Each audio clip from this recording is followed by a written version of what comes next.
สวัสดีค่ะ สวัสดีค่ะพี่ลีนะคะ สวัสดีเพื่อนช้างค่ะ ขอบคุณมากๆนะคะ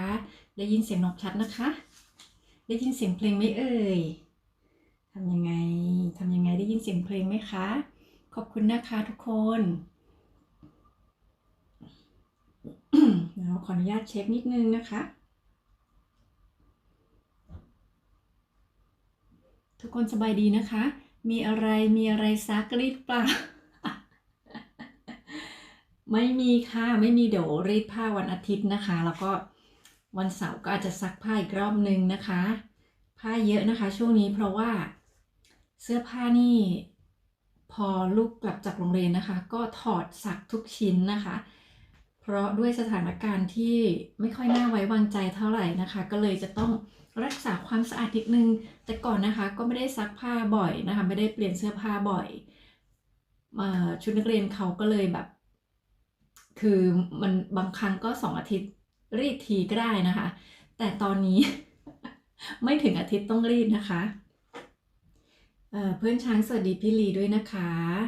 ขอบคุณนะคะ เดี๋ยวนกขอเปิดเสียงแป๊บนะคะ ไม่มีเสียงเพลงเนาะเอ๊ะทำไมเป็นอย่างนี้เนาะไม่เป็นไรค่ะเดี๋ยวนกจะปิดมันไป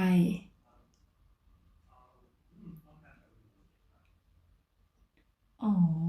ไม่น่าจะใช่นะคะ อย่างนี้ได้ยินไหมคะ ขอแป๊บนะคะ ก็ไม่ได้ยินนะคะ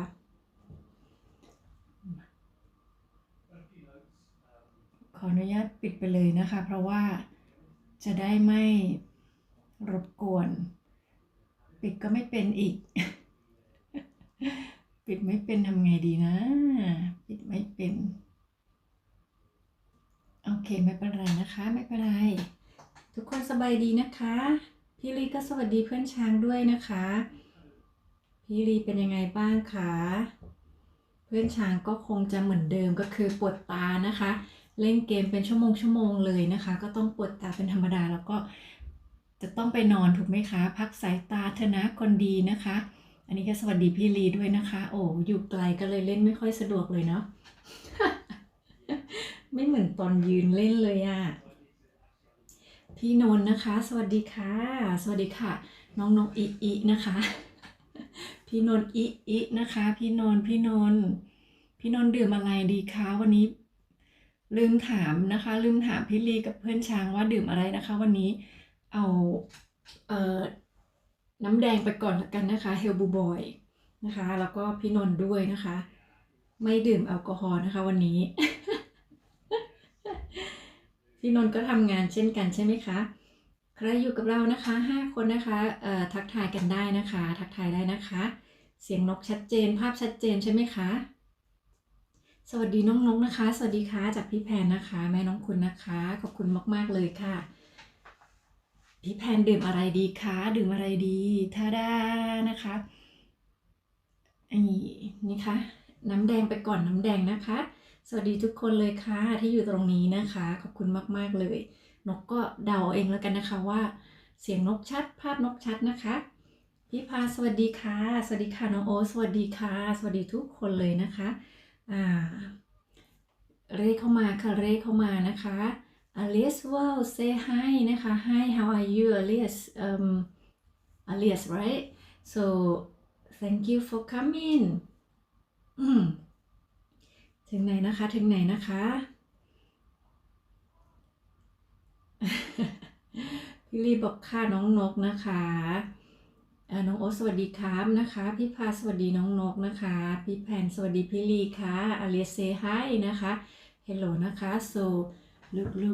hello Alice hello Alice hello ทุกคนเลยนะคะน้องโอ๊ตมาแล้วนะคะขอบคุณมากๆนะคะน้องโอ๊ตพี่ลีสวัสดีพี่นนท์ค่ะพี่พาก็สวัสดีน้องแพนนะคะพี่แพนสวัสดีพี่พาด้วยค่ะน้องโอ๊ตบอกขอน้ำเปล่าอีกแล้วนะคะเด็กดีจังเลยงั้นเอาน้ำแดงไปนะคะน้ำแดงนะคะกินน้ำเปล่าอะคืนนั้นไปกินเบียร์กับพี่นกคืนเดียวเลยนะคะหลังจากนั้นก็กินน้ำเปล่าตลอดเลยนะคะไม่รู้เป็นอะไรสงสัยหัวทิ่มหัวตำนะคะเลยเข็ด พวกแตกด้วยหรือเปล่า ก็เลยไม่อยากดื่มสีเหลืองอีกเลยใช่ไหมคะHow are you นกนะคะ I'm good Alice thank you very much so I'm really happy because today is Friday I don't know I'm not working but I don't know why Friday is still good for me because I think because uh, my husband and my son still going out still working still studying so it's different today is still happy day for everyone in the house so how about you are you good น้องโอ๊ตก็บอกว่าชัดๆนะครับขอบคุณมากๆเลยมันดีกว่าไม่ดีเนาะไม่ต้องใส่ไมค์นะคะไม่ต้องใช้ไมค์เลยใช้ไมค์นี้ไม่ค่อยได้ยินนะคะพี่ลีสวัสดีพี่พาด้วยค่ะพี่แพนก็สวัสดีฮักบ้านเกิดนะคะน้องโอ๊ตสวัสดีพี่แพนด้วยค่ะพี่ทองใบสวัสดีค่ะสวัสดีค่ะนกรู้อยู่แล้วนะคะว่าพี่ทองใบจะต้องเข้ามาสนทนาปราศัยกับนกนะคะขอบคุณมากๆเลยนะคะแล้วก็สวัสดีนกสกอตไลฟ์นะคะยาวเลยนะ broadcast นะคะน้องโอ๊ตสวัสดีพี่ลีค่ะพี่ลีสวัสดีน้องโอ๊ตด้วยเช่นกันนะคะน้องโอ๊ตก็สวัสดีพี่ทองใบแล้วก็พี่ๆรอบวงเลยค่ะพี่แพนก็สวัสดีพี่นนท์นะคะแล้วก็พี่กระป้อมพี่ทองใบก็สวัสดีครับสไตลีนะคะน้องโอ๊ตบอกว่าวันนั้นหนักไปครับ หนักไปใช่วันนั้นมันมีเต้นด้วยใช่ไหมล่ะดูพี่ฝนเต้นใช่ไหมคะก็เลยแบบ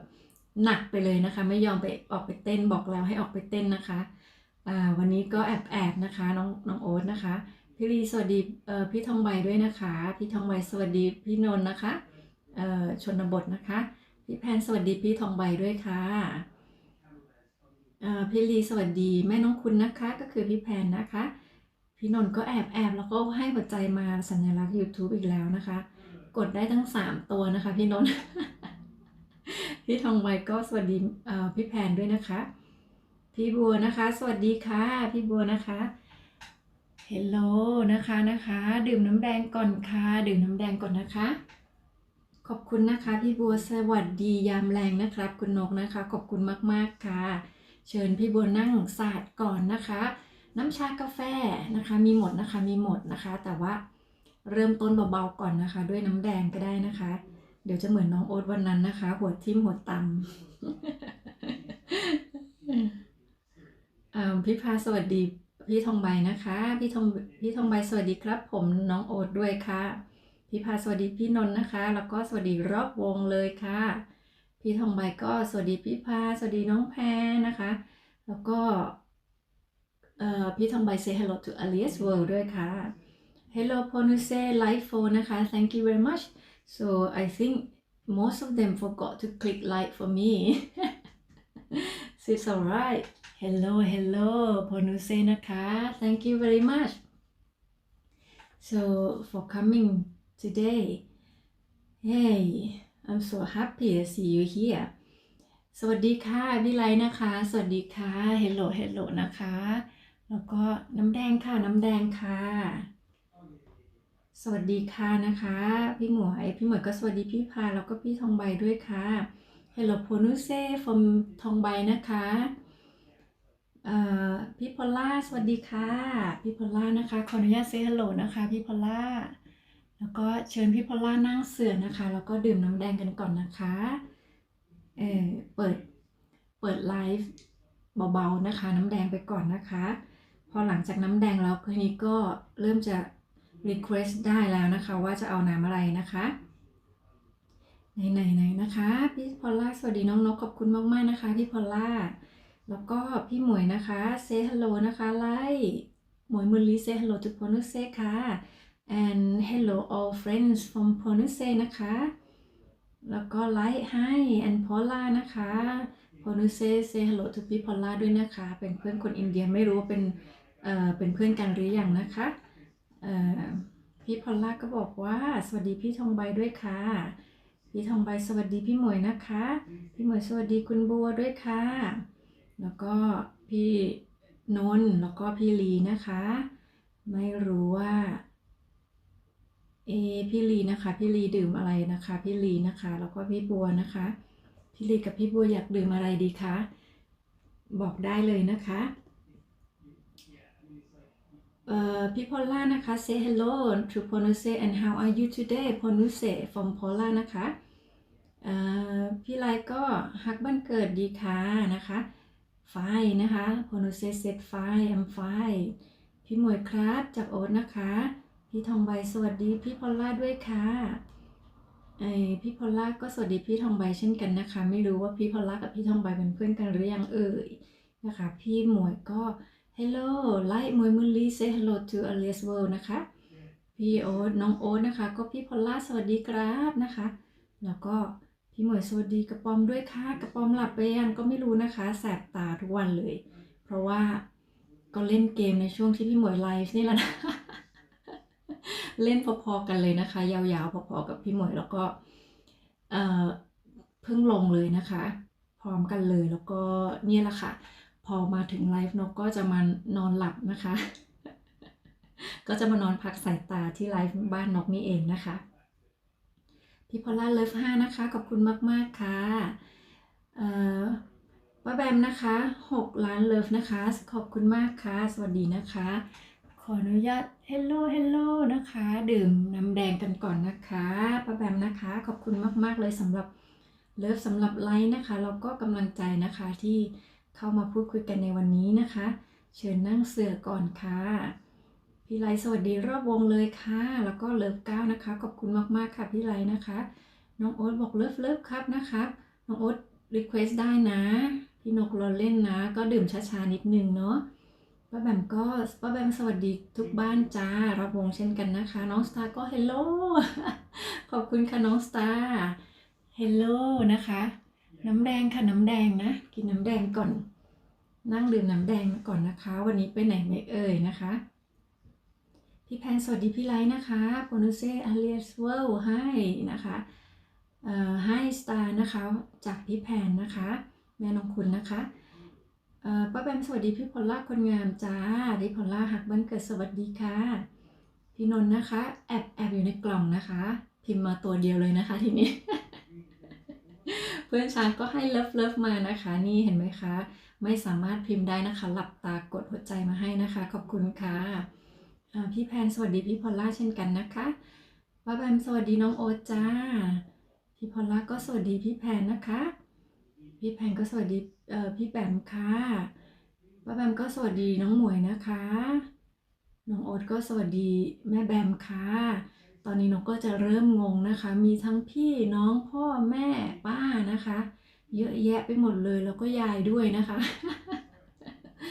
ดีจังเลยนะคะเคยมีคนฝรั่งนะคะถามนกว่าเออพี่นี่นะคะมันคืออะไรนะคะเวลาที่เราเรียกกันเนาะแล้วทำไมแบบต้องมีคำว่าพี่ขึ้นหน้าชื่อเราก่อนแบบนี้นะคะนกก็อธิบายไปว่าคือเหมือนว่าเราเป็น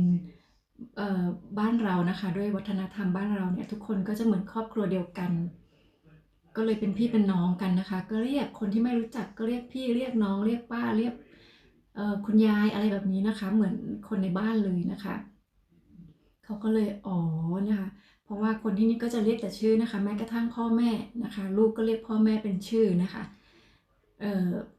ไม่มีคำนำหน้าแบบนี้นะคะก็วัฒนธรรมไม่เหมือนกันเนาะ น้องโอ๊ตก็แม่แบมสวัสดีครับนะคะพี่พอลล่าสวัสดีพี่แบมค่ะ พี่นนท์น้องนกอะไรเนี่ยมีน้องนกสระอายาวมาด้วยนะคะนั่นไม่ใช่สระอาเนาะมันเป็นตัวอะไรเนี่ยพี่นนท์สามารถมากนะคะเนี่ยนกหาตัวนี้ไม่เจอนะคะโพนุเซแบมไฮนะคะโพนุเซเซโลทุกพี่แบมด้วยค่ะ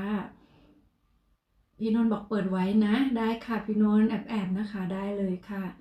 นี่นะคะคนทำงานนะคะขยันนะคะ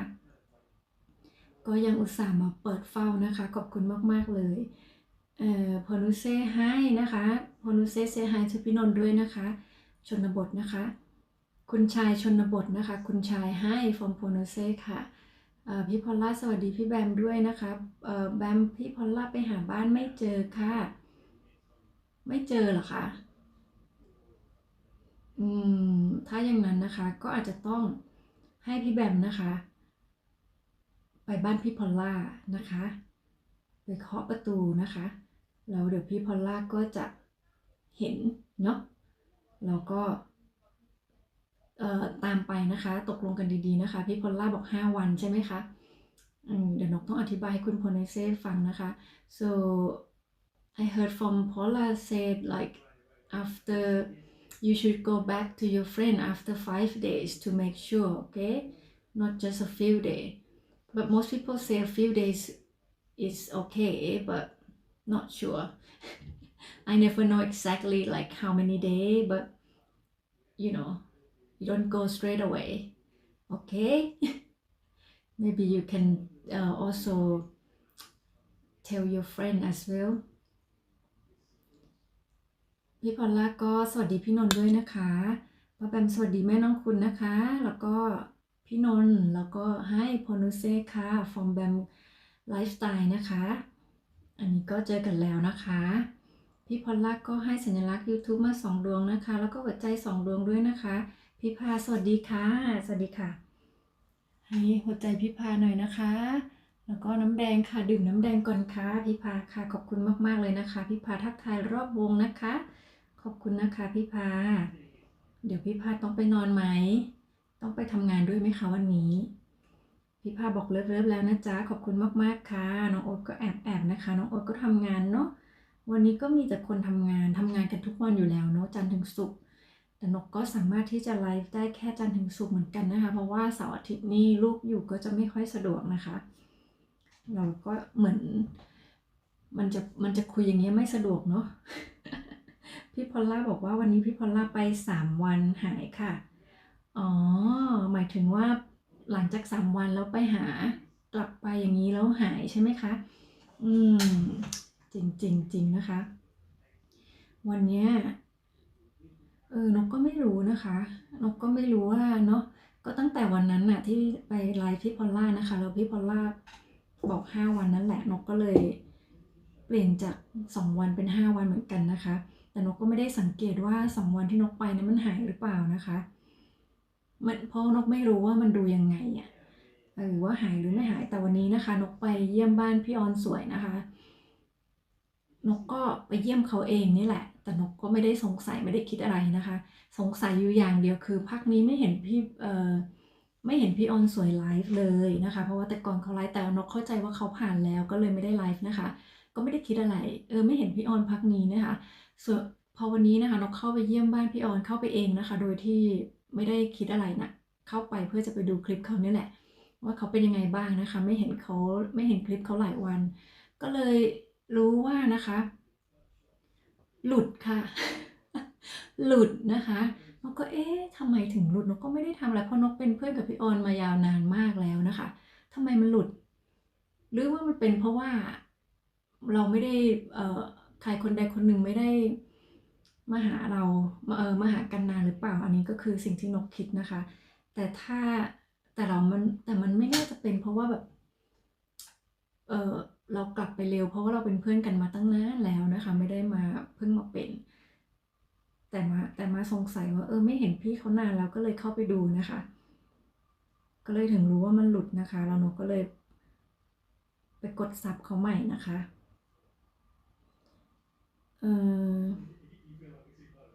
3 วันหายนะคะ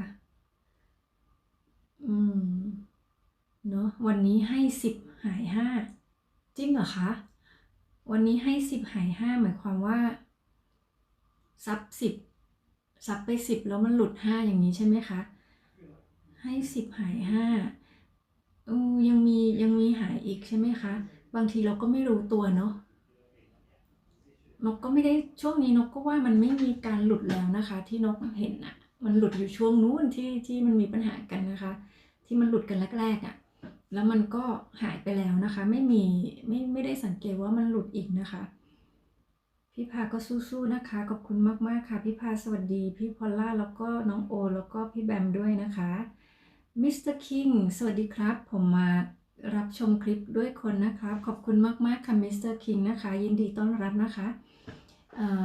มิสเตอร์คิงเข้ามาครั้งแรกนะคะก็ขอบคุณมากๆเลยเชิญมิสเตอร์คิงนั่งเสือคุยกันก่อนนะคะอันนี้เป็นไลฟ์นะคะเป็นไลฟ์สดนะคะสามารถพูดคุยกันตรงนี้ได้เลยค่ะ มานั่งคุยกันก่อนนะคะ ขออนุญาตเซฮัลโหลนะคะ แล้วก็เสิร์ฟน้ำแดงให้มิสเตอร์คิงก่อนค่ะทุกคนนะคะยินดีต้อนรับมิสเตอร์คิงด้วยนะคะ น้องโอสวัสดีพี่พานะคะ พี่พาเลิฟสิบนะคะ ขอบคุณมากๆค่ะ สวัสดีนะคะ สวัสดีค่ะเฮลโหลค่ะ ดื่มน้ำแดงก่อนนะคะพี่พานะคะ ยังทำงานอยู่ไปด้วยปะคะเนี่ย ยินดีต้อนรับนะคะนกปูเสือไว้ให้ทุกคนนั่งนะคะไม่ทราบว่าพี่พาจะนั่งได้หรือเปล่านะคะถ้านั่งไม่ได้เดี๋ยวนกจะยกเก้าอี้มาให้นะคะบอกได้นะคะพี่พอลล่าก็หัวใจ plus มานะคะขอบคุณมากๆเลยค่ะทักทายทุกบ้านนะคะจากพี่พานะคะพี่พอลล่าบอกรักที่รักนะคะตักศิลา แหมนี่นี่มาด้วยกันปะคะเนี่ยมารถคันเดียวกันแน่เลยนะคะพี่พาดกับพี่พอลล่านี่นกก็ไม่ได้สังเกตนะคะเอ๊ะพี่พาดไปรับพี่พอลล่ามาแน่เลยใช่ไหมคะนั่งก่อนนะคะเชิญทั้งคู่นั่งก่อนนะคะพี่พาดก็บอกว่าจ้าพอลล่านะคะแหมยิ้มอะไรเนี่ยน้ำตาแตกด้วยนะคะแล้วก็จุ๊บมาด้วยนะคะขออนุญาตดื่มน้ำก่อนนะคะพี่พาดมีน้ำเปล่าก็ได้นะคะถ้าไม่ชอบน้ำแดงนะคะ น้ำเปล่าแต่น้ำเปล่าจะเป็นน้ำก๊อกนะคะน้ำประปาดื่มได้นะคะแบบนี้น้องโอสวัสดีพี่พาดด้วยนะคะตักศิลานะคะแล้วก็น้องนกดีครับนะคะจากพี่พาดนะคะสวัสดีค่ะสวัสดีอีกรอบนะคะขอบคุณนะคะที่สละเวลาวันนี้เข้ามาเยี่ยมน้องนกนะคะ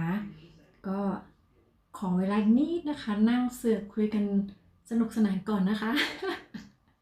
วันนี้ไม่ต้องทำงานทำการแล้วนะคะพี่พาดเพราะว่าพี่พาดไปบ้านพี่พอลล่ามาพักหนึ่งแล้วด้วยนะคะก็ไหนๆก็ไหนๆแล้วนะคะวันศุกร์สนุกสนานนะคะสักวันหนึ่ง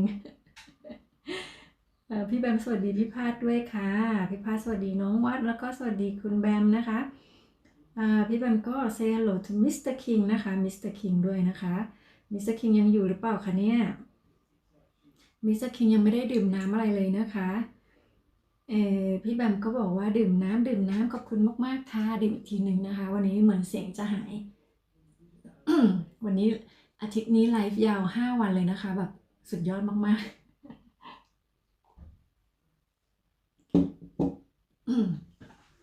พี่พาดก็สวัสดีน้องโอ๊ตฮักบ้านเกิดด้วยนะครับนะคะพี่พาดสวัสดีพี่พาดแล้วก็หัวใจด้วยนะคะพี่พอลล่าก็ให้บ้าน YouTube มานะคะ2บ้านขอบคุณมากๆค่ะพี่พอลล่าซื้อบ้านให้นก 2 หลังนะคะพี่พาสวัสดีพี่พาด้วยค่ะพี่พาสวัสดีมิสเตอร์คิงนะคะพี่พอลล่าก็ให้หัวใจ plus มา2 ดวงขอบคุณมากๆนะคะแล้วก็ให้ทุกคนด้วยเช่นกันนะคะพี่เสน่ห์มาแล้วนะคะสวัสดีค่ะพี่เสน่ห์นะคะ Hello พี่เสน่ห์ค่ะ Hello นะคะเชิญพี่เสน่ห์นั่งก่อนนะคะดื่มน้ำแดงเป็นอะไรนะคะ drinks นะคะ welcome drink แล้วก็หลังจากนี้ก็จะร้องขอได้นะคะถ้าจะดื่มอย่างอื่นนะคะแล้วก็พี่เสน่ห์ก็สวัสดีพี่พาดด้วยใช่ไหมคะเนี่ยอะไรเนี่ยอ๋อสวัสดีพี่พานะคะพาครับ ขออภัยนะคะพี่เสน่ห์ก็สวัสดีไอ้พาสบายดีบอนะคะจากพี่เสน่ห์นะคะมาคนละที มาคนละทีเด้อน้องนกจริงเหรอคะจริงเหรอคะจริงไหมคะเนี่ยนกว่าไม่ใครก็ใครนี่แหละต้องไปรับใครมานะคะเพราะว่ามาพร้อมกันเลยนะคะมาพร้อมกันเลยพี่เสน่ห์ดีครับนะคะจากพี่พานะคะ พี่ทองใบสวัสดีครับผมพอลล่าออสเตรเลียทำง่ายกินแซ่บนะคะยาวเลยนะคะอันนี้เต็มเลยนะคะพี่เสน่ห์ก็สวัสดีน้องโอ๊ตหักบ้านเกิดด้วยค่ะพี่พอลล่าสวัสดีพี่เสน่ห์นะคะพี่พาสวัสดีพี่ทองใบค่ะแม่น้องแม่จะบอกว่าแม่น้องแพนนะคะพี่แพนแม่น้องคุณ สวัสดีพี่พาดด้วยค่ะพี่ทองใบก็สวัสดีครับพี่แบมนะคะเสน่ห์มาแล้วสวัสดีพี่ทองใบค่ะพี่แพนสวัสดีพี่เสน่ห์ค่ะพี่พอลล่าสวัสดีพี่ทองใบนะคะ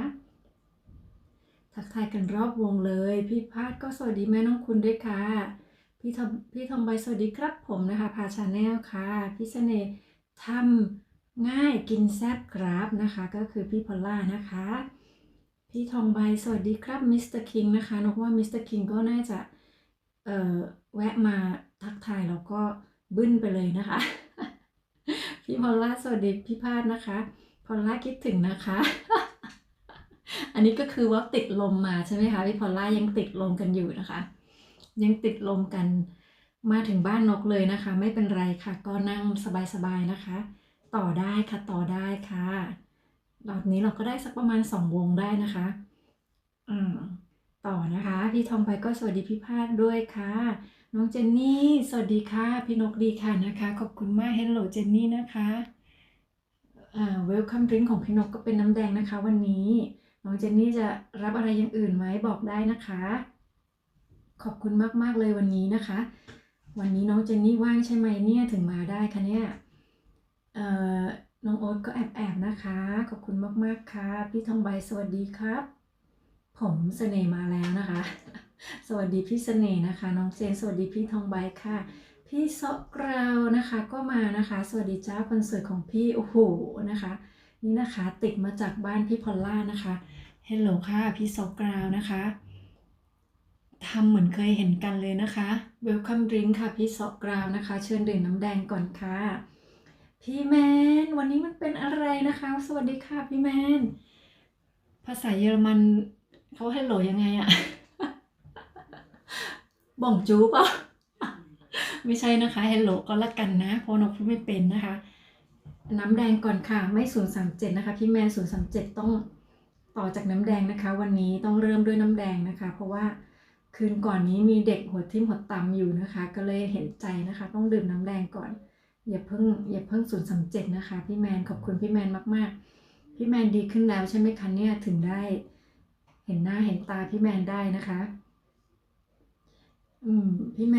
มนบอกด้วยนะคะว่าพี่แมนโอเคแล้วอะเป็นห่วงนะคะเนี่ยพี่ทองใบก็สวัสดีน้องเจนนี่นะคะเจนนี่สวัสดีพี่พอลล่าค่ะพี่แมนสวัสดีรอบวงเลยนะคะ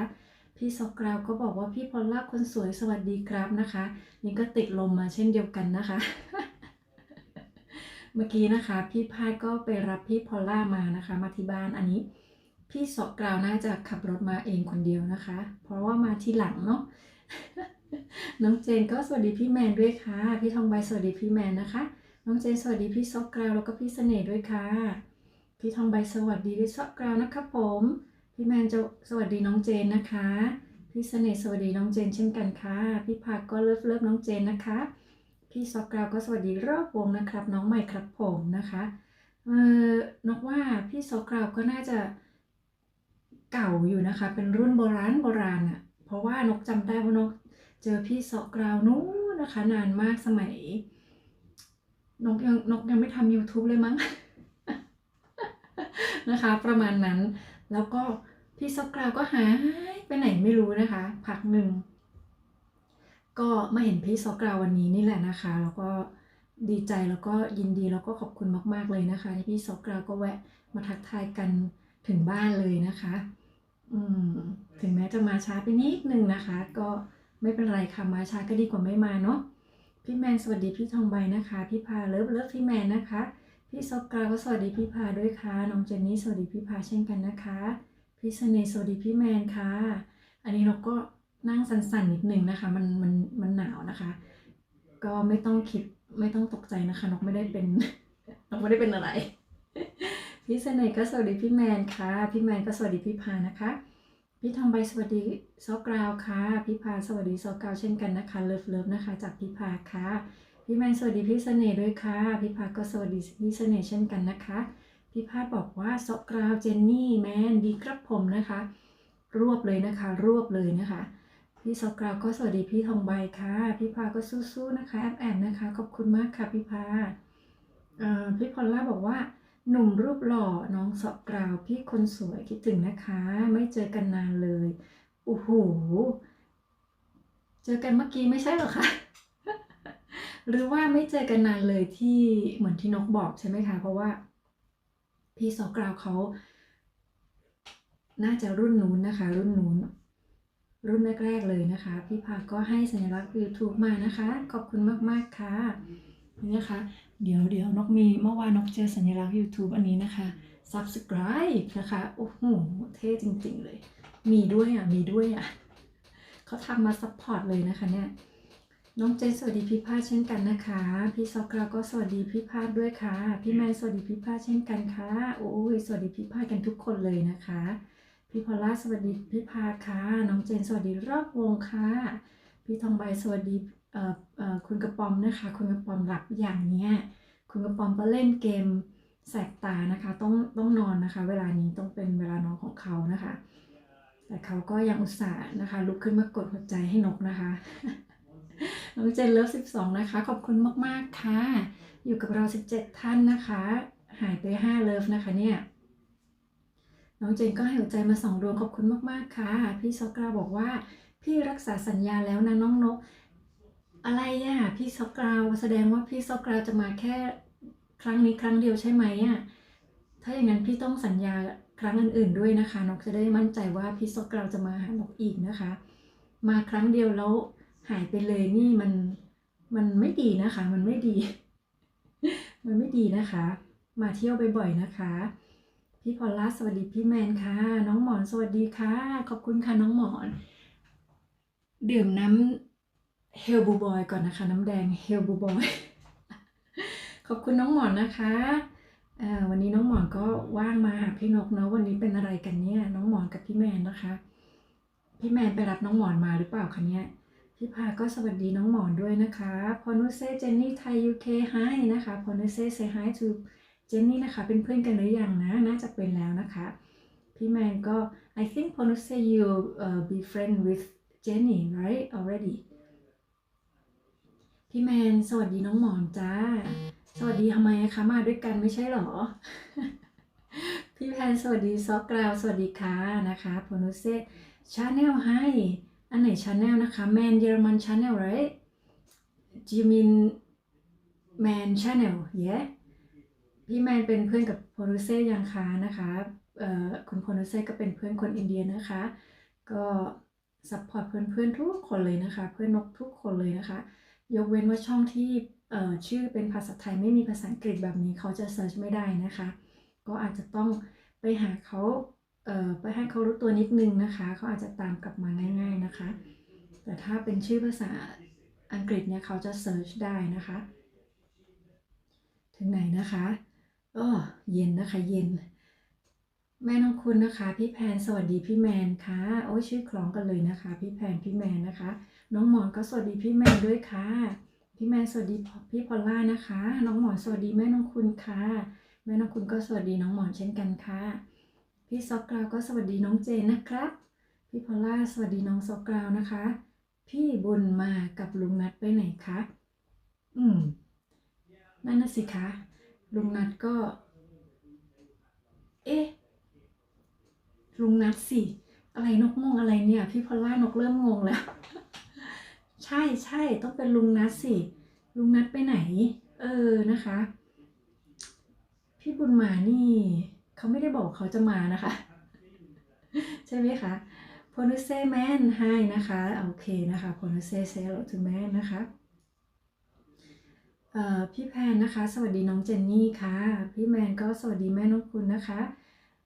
น้องหมอนสวัสดีพี่ซอกกราวค่ะพี่ทองใบสวัสดีน้องหมอนนะคะพี่พอลล่าสวัสดีน้องหมอนเช่นกันค่ะพี่ซอกกราวก็สวัสดีน้องหมอนด้วยนะคะโพนุเซ่ก็ให้หัวใจ plus มา thank you very much น้องวิสวัสดีค่ะน้องวิสวัสดีนะคะน้ำแดงค่ะดื่มน้ำแดงก่อนนะคะ welcome drink นะคะสวัสดีนะคะน้องวิขอบคุณมากๆเลยนะคะโอ้ย2 วงนะคะวันนี้ตั้งวงได้2 วงเลยค่ะ น้องเจนก็สวัสดีพี่วิด้วยค่ะน้องหมอนสวัสดีพี่ทองใบนะคะพี่ทองใบก็สวัสดีน้องวิค่ะน้องหมอนสวัสดีพี่วิไลค่ะพี่แมนให้โพนุเซนะคะแมนชาแนลนะคะพี่นันทีสวัสดีค่ะโอ้โหคิดถึงพี่นันทีมากๆเลยนะคะ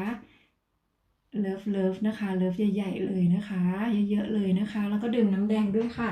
พี่นันทีไม่มานะคะมีน้องเอ่อเตือนนกกินน้ำนะคะคอแห้งเลยค่ะ ปกติพี่นันทีก็จะเป็นคนเตือนให้นกกินน้ำนะคะไหนๆพี่นันทีมาแล้วก็ขออนุญาตดื่มน้ำก่อนนะคะ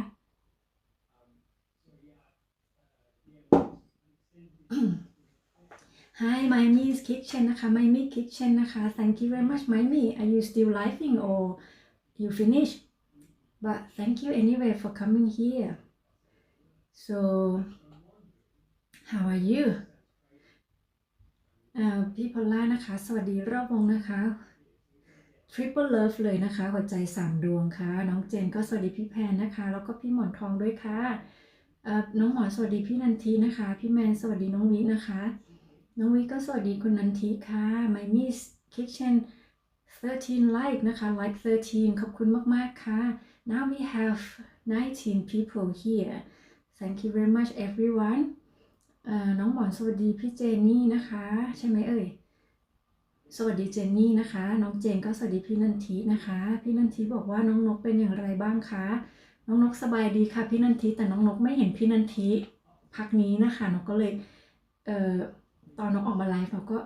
คิดถึงพี่นันทีตลอดเพราะว่าพี่นันทีจะเป็นคนที่เตือนนกทานน้ำนะคะ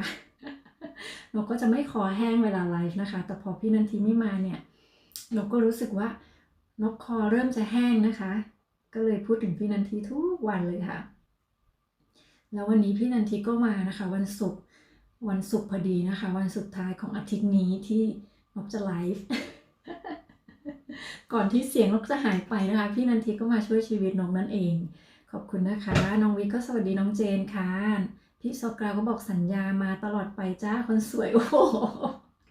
ทุกคนเป็นพยานนะคะวันนี้เรามีเพื่อนเยอะด้วยนะคะ17คนนะคะ17คนนะคะรวมพี่โซกราด้วยนะคะก็เป็นเอา16ก็ได้รวมนก17นะ20คนไปเลยแล้วกันนะคะจะได้จำง่ายๆนะคะว่าพี่ซอกกราวก็สัญญาว่าจะมาตลอดไปนะจ๊ะคนสวยไม่รู้พูดกับนกหรือเปล่าเนี่ยนะคะทุกคนได้ยินแล้วนะคะวันไหนไม่เจอพี่ซอกกราวนะคะช่วยกันไปจับตัวมาด้วยนะคะMy Miss Kitchen นะคะ I'm here connected thank you very much นะคะอันนี้ก็คุณไมมี่ก็จะเป็นเพื่อนของคุณโพโนเซ่นะคะที่ตามกันมาซัพพอร์ตเพื่อนเรานะคะเพื่อนคนไทยของเรานะคะของนกนี่นะคะก็ต้อง thank you โพโนเซ่ไมมี่ thank you all of your Indian friends นะคะตั้งแต่นกรู้จักกับคุณโพโนเซ่นะคะเขาก็ตามมาซัพพอร์ตเรื่อยๆเลยแล้วก็ยังซัพพอร์ตเพื่อนของนกอีกนะคะแล้วก็เพื่อนของเขาด้วยนะคะก็ช่วยกันนะคะถึงไหนนะคะพอนุเซ่ไมมิสคิทเช่นนะคะน้องวิสวัสดีพี่แมนค่ะไมมิสฮัลโหลทูวิไลนะคะไมมิสคิทเช่นนะคะเป็นเพื่อนคนอินเดียนะคะน้องเจนก็ไมมิสคิทเช่นไมมิสคิทเช่นดีค่ะ from Jenny Thai UK ค่ะอันนี้โอเคเลยน้องเจนนี่นะคะชื่อช่องอันนี้น่ารักพอดีเลยกำลังดีเลยนะคะไมมิสคิทเช่นโพนุเซ่ค่ะวิไลนะคะสวัสดีพี่ซอกราวค่ะพี่ทองใบ hello ไมมิสคิทเช่นนะคะลิ้นเริ่มจะพันกันแล้วนะคะพี่แมนสวัสดีพี่นันทีด้วยค่ะวันนี้พี่แมนไม่ได้ไลฟ์ใช่ไหมคะพี่แมนอยู่กับนกแป๊บหนึ่งนะคะเนี่ยปกติพี่แมนจะไม่คุยกับนกนานขนาดนี้นะ พี่แมนยังไม่ดีขึ้นหรอคะยังไม่ตอบนกเลยนะคะMy Miss Kitchen Ponuse Live in Dunlily Is that correct พี่นันทีบอกว่าจะอยู่เป็นเพื่อนน้อง1 ชั่วโมงนะคะได้ค่ะพี่นันทีขอบคุณมากๆนะคะสู้ๆค่ะขอบคุณค่ะนกก็สู้ทุกวันเลยนะคะตอนนี้นกก็โปรเจกต์งานนกก็เลื่อนไปนะคะนกก็เลยถือโอกาสออกมาไลฟ์เลยนะคะเพราะตอนแรกก็บอกเพื่อนๆว่าจะไม่ได้มาไลฟ์แล้วนะคะแต่ดูสิงานก็ไม่เข้าแล้วนะคะตอนแรกก็เข้านะคะตอนนี้ก็ออกก็เลยไม่เป็นไรนะคะเราก็มาทำตรงนี้แทนนะคะ มันมีเรื่องต้องทำเยอะอยู่แล้วนะคะถึงไม่ได้ทำตรงนั้นก็ได้ทำตรงนี้นะคะแล้วแต่เหตุปัจจัยเนาะพี่นันที My Miss Kitchen ก็ say something in Indian นะคะแล้วก็ in Hindi นะคะ Hindi language 11 hour พอนุเซ น้องโอ๊ตแอบนะคะขอบคุณนะคะน้องโอ๊ตน้องโอ๊ตอย่าเพิ่งหลับนะคะน้องโอ๊ตจะดื่มอะไรดีน้องโอ๊ตเอาน้ำแดงไปอีกสัก2 แก้วก่อนนะคะเดี๋ยวหลับนะคะน้องวิก็สวัสดีไมมี่นะคะวิไล two guy 3นะคะ say hello to Miami ค่ะไม่ใช่นะคะไม่มีนะคะน้องก็ชอบพูดไมอามี่ตลอดเลยนะพี่แพนก็ให้สัญลักษณ์ YouTube มาขอบคุณมากๆนะคะนี่นะคะสับตะไคร้นะคะสับตะไคร้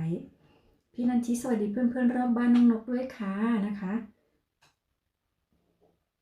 พอนุเซ่นะคะอะไรเนี่ยอินนูนะคะไซเลนอาลู so I can speak Hindi 18 ท่านที่อยู่ตรงนี้นะคะขอบคุณมากๆเลยนะคะ19อยู่ตรงนู้นนะคะพี่ทองใบสวัสดีครับพี่นันทีนะคะพอนุเซ่โอเค super yes super Thai Help at Home นะคะพี่มนสวัสดีค่ะขอบคุณนะคะพี่มนดูนี่นะคะ Hello พี่มนใช้หรือยังคะโปรแกรมนี้นะคะพยายามแล้วมันไม่ได้ใช่ไหมคะดื่มน้ำก่อนค่ะน้ำแดงนกก็เพิ่งจะมาสนุกกับสติกเกอร์นะคะใช้มันมาสักพักแล้วแต่มาสนุกกับสติกเกอร์เมื่อวานนี้เองนะคะพี่มนขอบคุณพี่มนนะคะใครยังไม่รู้จักพี่มนนะคะ Thai Help at Home นะคะก็ช่วยไปซัพพอร์ตพี่มนได้นะคะพี่มนก็ยังต้องการซับนะคะยังต้องการซับนะคะแล้วพี่มนก็ช่องพี่มนก็ทำเกี่ยวกับสมุนไพรนะคะมีประโยชน์มากๆเลยนะคะอย่างไรแล้วก็ลองเข้าไปดูเข้าไปติดตามกันได้นะคะแล้วก็พี่มนก็ลองไปดูเพื่อนๆด้วยนะคะน้องวิก็สวัสดีฮักบ้านเกิดค่ะพี่พอลล่าก็แอบอยู่ในกล่องนะคะเอาเริ่มจะเงียบไปแล้วนะคะพี่พอลล่าเพราะว่าพี่พาดหายไปใช่ไหม แล้วพี่ซอกกราวยังอยู่ปะคะเนี่ยพี่พอลล่าก็ให้สัญลักษณ์ YouTube มาด้วยนะคะขอบคุณมากๆค่ะนี่พาพี่มนดูนะคะออปชันเขาดูสิคะเขาทำมาซัพพอร์ต YouTube อีกต่างหากนะคะมันเวิร์กมากๆเลยนกก็เพิ่งเห็นเมื่อวานนี้แหละน้องวิสวัสดีพี่ทองใบนะคะ Domestic TV Hi thank you for coming Domestic TV if you can sit down just sit down for a bit and have a chat so drink welcome drink Helbu Boy if you know it พี่ทองใบนะคะสวัสดีครับ Thai Herb at Home ด้วยนะคะพี่ทองใบก็จับมือกับพี่มนได้นะคะน้องวิก็สวัสดีพี่พอลล่าค่ะ TV stay happy yes I always how about you so I hope you good and always happy as well yeah so hope you okay what time is it in your country now actually I never know 18 19อะไรนะคะเนี่ยพี่นันทีสวัสดีพี่น้องกราวนะคะน้องสอกกราวใช่ไหมคะพี่มนบอกว่าน้องนกเสียงเบาไหมคะหรือคอมพี่มีปัญหาอุ้ยคือจริงๆนกก็ไม่ได้ใส่ไมค์นะคะแต่ทุกคนบอกว่าเสียงนกชัดเพราะว่าไมค์นกมันไม่ค่อยดีนะคะพอนกใส่ไมค์เนี่ยทุกคนก็จะบอกว่าบางทีก็มีเสียงซ่าๆนะคะแบบเหมือนปลั๊กมันไม่สนิทแบบนี้หรือไม่ก็บอกว่าเสียงเบาหรือว่าเสียงหายนะคะแต่พอนกไม่ได้ใช้ไมค์ทุกคนบอกชัดนะคะมีพี่มนเนี่ยบอกว่าเสียงเบานกก็ไม่แน่ใจนะคะอาจจะเบาหรือเปล่าแต่นกก็อยู่ในเนี่ยมันก็ไม่ไกลมากแล้วก็ห้องปิดนะคะก็น่าจะพี่มนต้องดูว่าวอลลุ่มพี่มนมันสุดหรือยังถ้าสุดแล้วมันก็เป็นที่นกนะคะหรือไม่ก็ไม่รู้สิเนาะนกอาจจะพูดเบาแล้วค่ะแต่นกก็ตะโกนนะคะเนี่ยนกก็เสียงนกก็มีพลังแค่นี้นะคะนกเป็นคนเสียงแหบอยู่แล้วนะคะมันความอะไรล่ะความแรงไม่ค่อยมีนะคะพี่พอลล่าสวัสดีน้องวินะคะพี่ทองใบสวัสดี Domestic TV นะคะ Hello from ทองใบนะคะนินเน่ the red t-shirt in profile พี่พอลล่าสวัสดีนันทิชาด้วยเหรอคะ อ๋อนันทิซาลอนนะคะพี่พอลล่าสวัสดีพี่นันทิค่ะแม่เฮงเฮงสวัสดีค่ะแม่เฮงเฮง10นะคะวันนี้เลข10นะคะยายพรนะคะขอบคุณมากๆค่ะวันนี้น้องมีเวลคัมดริงก์นะคะยายพรเป็นน้ำแดงนะคะเชิญยายพรนั่งแล้วก็ดื่มน้ำก่อนนะคะพอน้ำแดงหมดเราก็จะขออย่างอื่นก็ได้นะคะยายพรพี่มนบอกว่าสวัสดีคุณทองใบนะคะพี่หมวยสวัสดีค่ะแล้วก็น้องเจนนี่ให้หัวใจ2 ดวงมานะคะขอบคุณมากๆเลยค่ะพี่หมวยบอกสวัสดีพี่นันทิค่ะโพนุเซก็ไหว้มานะคะไหว้สวยมากเลยนะคะน้องวิสวัสดีแม่เฮงเฮงค่ะพี่พอลล่าสวัสดีแม่เฮงเฮงเช่นกันนะคะ Domestic TV say hi to all of my friends นะคะ Thank you very much TV อืมแม่เฮงเฮงให้หัวใจ plus มา2 ดวงนะคะขอบคุณมากๆเลยค่ะพี่ไลท์สวัสดีคุณนกค่ะสวัสดีคุณนกใช่ไหมคะนกนี่ใช่ไหมคะพี่หมวยสวัสดีแล้วไม่ใช่เหรอมาตั้งพี่หมวยมาตั้งอ๋อพี่หมวยเอาอีกบ้านมานะคะโอเคขอบคุณมากๆค่ะน้องวิก็สวัสดีพี่หมวยนะคะแม่เฮงๆก็สู้ๆค่ะขอบคุณค่ะสู้นะคะสู้ตลอดเลยสู้ทุกวันเลยเอ๊ะเมื่อกี้เหมือนนกเห็นอืม เห็นครูพิมพ์มาเปล่ายังไงคะเนี่ยยังไงคะเนี่ยอ่าพี่ไลท์บอกว่าเอา04มาเฝ้านะจ๊ะขอบคุณมากๆค่ะมีเลขกันเต็มเลยนะคะเดี๋ยวนี้นะคะน้องหมอนสวัสดีแม่เฮงนะคะน้องเจนนี่สวัสดีพี่หมวยค่ะพี่พอลล่าสวัสดีน้องเจนนี่ค่ะ Domestic TV 13 thank you very much for your like so do I have 13 like thank you anyway พี่ไลท์สวัสดีน้องวินะคะพี่พอลล่าบอกน้ำขอบคุณมากค่ะพี่พอลล่าก็มาช่วยพี่นันทิเตือนนะคะอืมน้ำก๊อกนะคะเนี่ยน้ำประปาดื่มได้นะคะน้ำก๊อก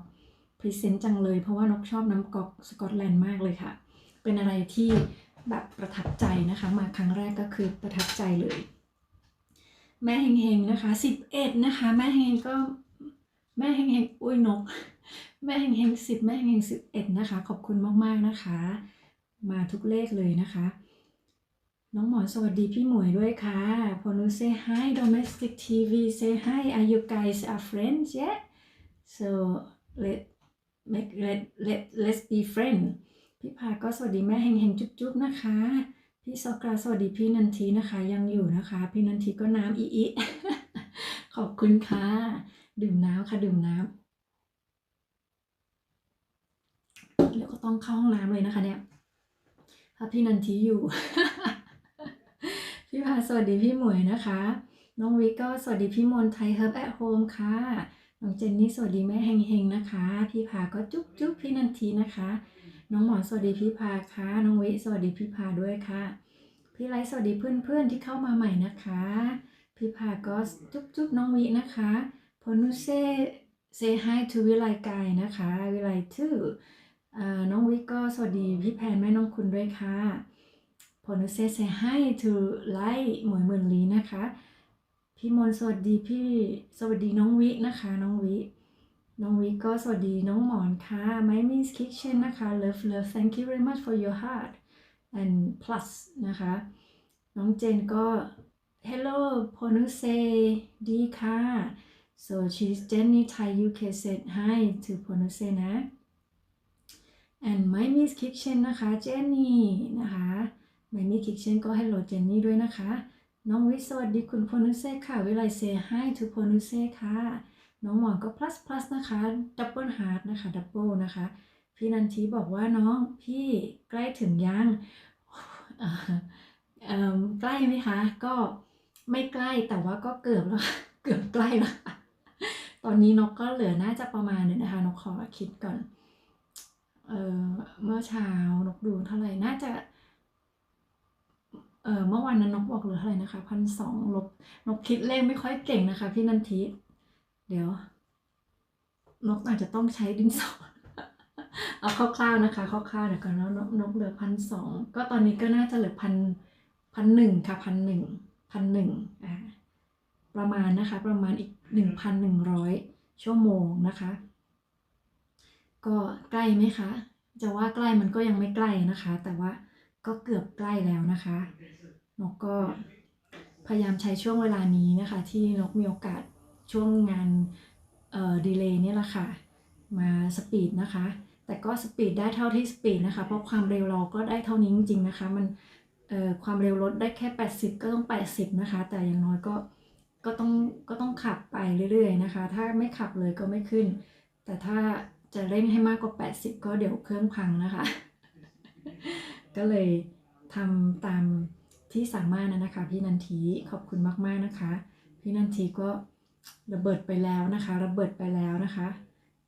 ปังเลยนะคะน้องวิสวัสดีพี่เสน่ห์ค่ะพอนุเซก็ไหว้นะคะพี่แพนก็สวัสดีน้องวิค่ะพี่พอลล่าแอบอยู่ในกล่องนะคะพี่พอลล่าต้องไปตามพี่พาดมานะคะเนี่ย พี่พาดแล้วก็ลุงนัทใช่ไหมคะลุงนัทแล้วก็เมื่อกี้พี่ซอกกราวยังอยู่นี่ทำไมเงียบกันเลยล่ะคะเนี่ยอยู่บ้านพี่พอลล่าทำไมแบบคึกคักกันนะคะทำไมอยู่บ้านนกทำไมเงียบกริบขนาดนี้นะคะเป็นเพราะว่าให้นั่งเสือหรือเปล่าคะเนี่ยพอนั่งเสือแล้วก็เริ่มเลื้อยนะคะเลื้อยแล้วก็เดี๋ยวหลับน้องวิสวัสดีพี่พาดด้วยค่ะนี่นะคะพี่พาดต้องตื่นขึ้นมาเลยค่ะน้องวิสวัสดีพี่พาดนะคะพี่แพนสวัสดีพี่นันทีค่ะน้องวิเลิฟแล้วค่ะขอบคุณมากๆค่ะน้องวิพี่เล็กสวัสดีค่ะสวัสดีค่ะขอบคุณนะคะพี่เล็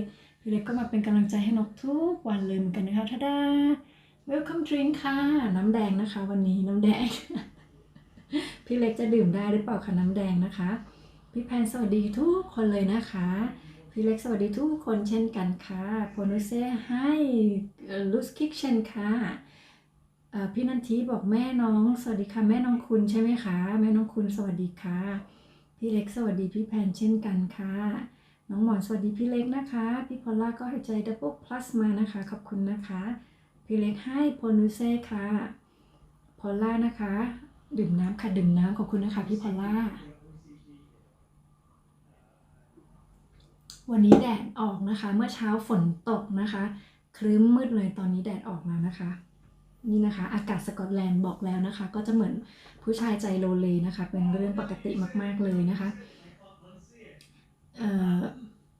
พี่พอลล่าดื่มน้ำนะคะพี่เชสวัสดีค่ะขอบคุณนะคะพี่เชเฮลโลนะคะเลิฟนะคะแล้วก็ดื่มน้ำก่อนนะคะดื่มน้ำด้วยนะคะเดี๋ยวนะคะน้ำหวานน้ำแดงนะคะเฮลบูบอยนะคะเดี๋ยว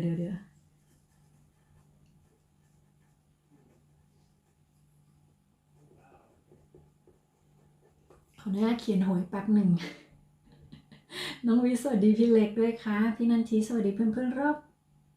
อบค่ะ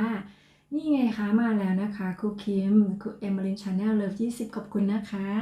นกก็ว่านกเห็นในตรงนี้นะคะแวบๆเลยทำไมนกอาจจะอ่านเมนช้านะคะแต่ถ้านกอ่านเมนตรงนี้นกจะอ่านไม่ทันเช่นกันนะคะขอบคุณนะคะครูคิมเอาหัวใจไปเยอะๆเลยนะคะขอบคุณมากๆค่ะแล้วก็น้ำหวานน้ำแดงนะคะเดี๋ยวค่อย037นะคะพี่แมนก็น่าจะ037หลับไปแล้วมั้งคะเนี่ย พี่เชสวัสดีทุกท่านรอบมงเลยนะคะขอบคุณนะคะพี่เชครูคิมก็บอกยาวนะคะนกก็ได้เหมือนเดิมนะคะยาวนะคะยาวเท่าเดิมเลยนะคะพี่เล็กสวัสดีน้องวิค่ะน้องวิสวัสดีคุณเชด้วยนะคะครูคิมก็037นะคะ037โอ้ยตายใครหัวเราะได้ยินเสียงหัวเราะไหมคะเนี่ยนักเรียนหัวเราะดังมากเลยเข้าไลฟ์เปล่าก็ไม่รู้นะคะ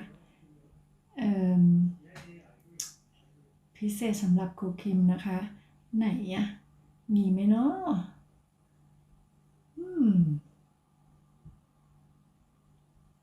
อาจจะไม่มีนะคะ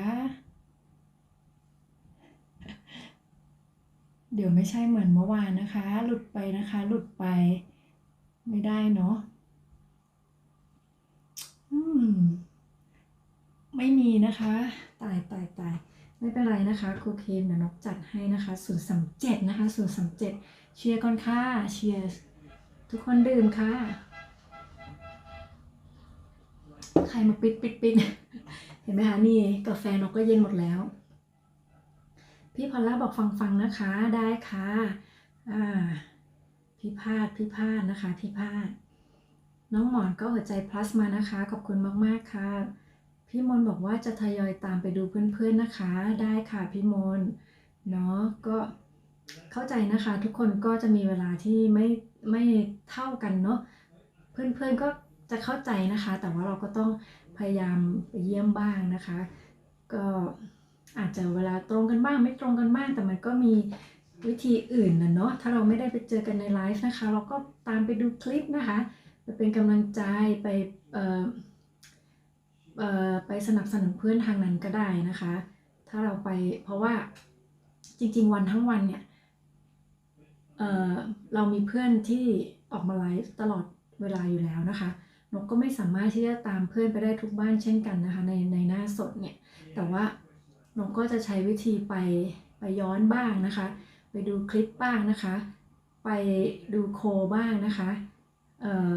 ก็คือทุกอย่างที่ทำได้นะคะก็ใช้วิธีนั้นแทนเพราะว่าเราไม่สามารถที่จะอย่างเพื่อนคนไทยก็มีใช่ไหมคะเพื่อนที่อยู่ต่างประเทศก็เยอะมันก็เวลามันก็ไม่ได้กันนะเราก็จะเจอกับเพื่อนที่มาประจำนี่แหละเพราะว่าเวลาตรงกันใช่ไหมคะเวลามันได้เราก็เจอกับเพื่อนเดิมๆแต่ว่าเพื่อนที่เราไม่ได้เจอกันสดๆเนี่ยเราก็สามารถที่จะไปคุยกันในคลิปก็ได้นะคะไปคุยย้อนหลังนะคะไปช่วยกันซื้อหนังขายยาแบบนี้เนาะไปช่วยเพื่อสำหรับเพื่อนที่ผ่านแล้วนะคะมีโฆษณาแล้วอะไรเงี้ยเราก็ไปช่วยดูนะคะก็จะทำให้เขาเหมือนมันก็เหมือนช่วยเพิ่มชั่วโมงนั่นแหละแต่เปลี่ยนเป็นการช่วยเพิ่ม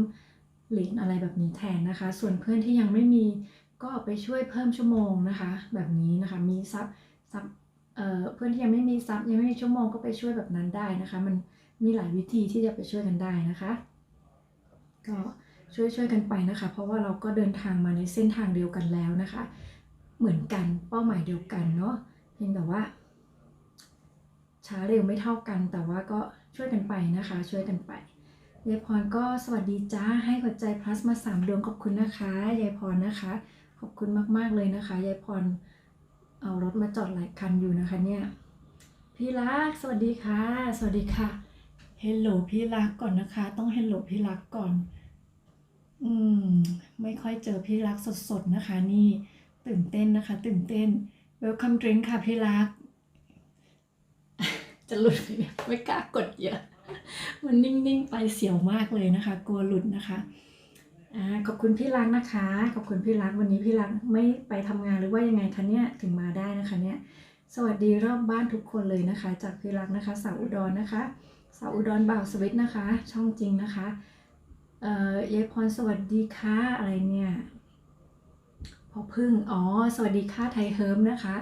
ยายพรสวัสดีพี่มนนะคะไทยเฮิร์บแอทโฮมค่ะไม่มีสกิทเช่นนะคะพอลล่านะคะเซฮัลโหลจุดพอลล่าค่ะน้องโอ๊ตก็บอกน้ำแอบนะคะขอบคุณนะคะน้องโอ๊ตก็ทำงานนะคะแล้วก็ให้หัวใจ Wi-Fi มาด้วยนะคะเมื่อวานน้องโอ๊ตเห็นพี่นกตกเวทีนะคะไม่ใช่เพราะว่าอินเทอร์เน็ตนะคะเป็นเพราะตัวเอง เป็นเพราะตัวเองตื่นเต้นเกินไปนะคะเล่นสติกเกอร์กดแบบดับเบิลอะไรเยอะไปหน่อยนะคะมันก็เลยนึกว่าเราอยากจะออกนะคะมันก็เลยออกให้เลยนะคะออกไลน์ให้เลยยายพรสวัสดีรักมาดันนะคะพี่มนต์สวัสดียายพรค่ะน้องโอ๊ตก็แอบนะคะพี่พอลล่า Hello ไมมี่นะคะ from พอลล่าแม่น้องคุณคะ หายแล้วเห็นไหมคะแม่น้องคุณสวัสดียายพรนะคะยายพรสวัสดีน้องโอ๊ตค่ะ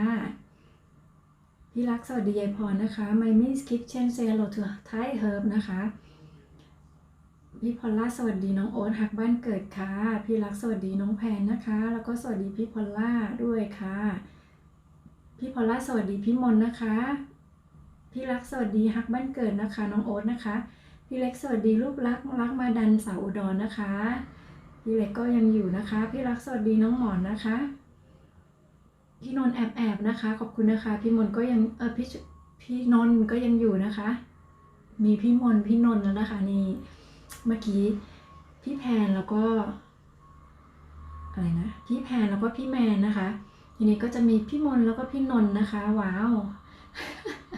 คล้องจองกันดีมากเลยนะคะพี่รักสวัสดีแม่เล็กค่ะพี่วรุตาสวัสดีค่ะสวัสดีค่ะยินดีต้อนรับพี่วรุตานะคะเพิ่งตื่นหรือเปล่าคะนี่เอาหัวใจไปก่อนนะคะถ้าเพิ่งตื่นก็ดื่มน้ำแดงด้วยนะคะจะได้สดชื่นนะคะ จะได้ตื่นนะคะ ไม่น่าจะเพิ่งตื่นนะคะ น่าจะประมาณบ่ายๆหรือเปล่าคะพี่วรุตาน่าจะเพิ่งทานข้าวเสร็จนะคะพี่เล็กสวัสดียายพรด้วยค่ะพี่รักสวัสดีน้องวินะคะแล้วก็สวัสดีพี่วรุตาด้วยนะคะเสียงดังไหมคะเนี่ยรถขยะอยู่ข้างนอก แล้วก็พี่วรุตาก็บอกดื่มน้ำนะคะขอบคุณมากๆค่ะเมื่อคืนก็อยู่ตัดคลิปกับพี่วรุตานะคะยันดึกเลยนะคะเดี๋ยวนกก็จะพรีเมียร์คลิปในช่วงบ่าย3 โมงนะคะบ่าย3 โมงก็จะประมาณ3 ทุ่มที่เมืองไทยนะคะ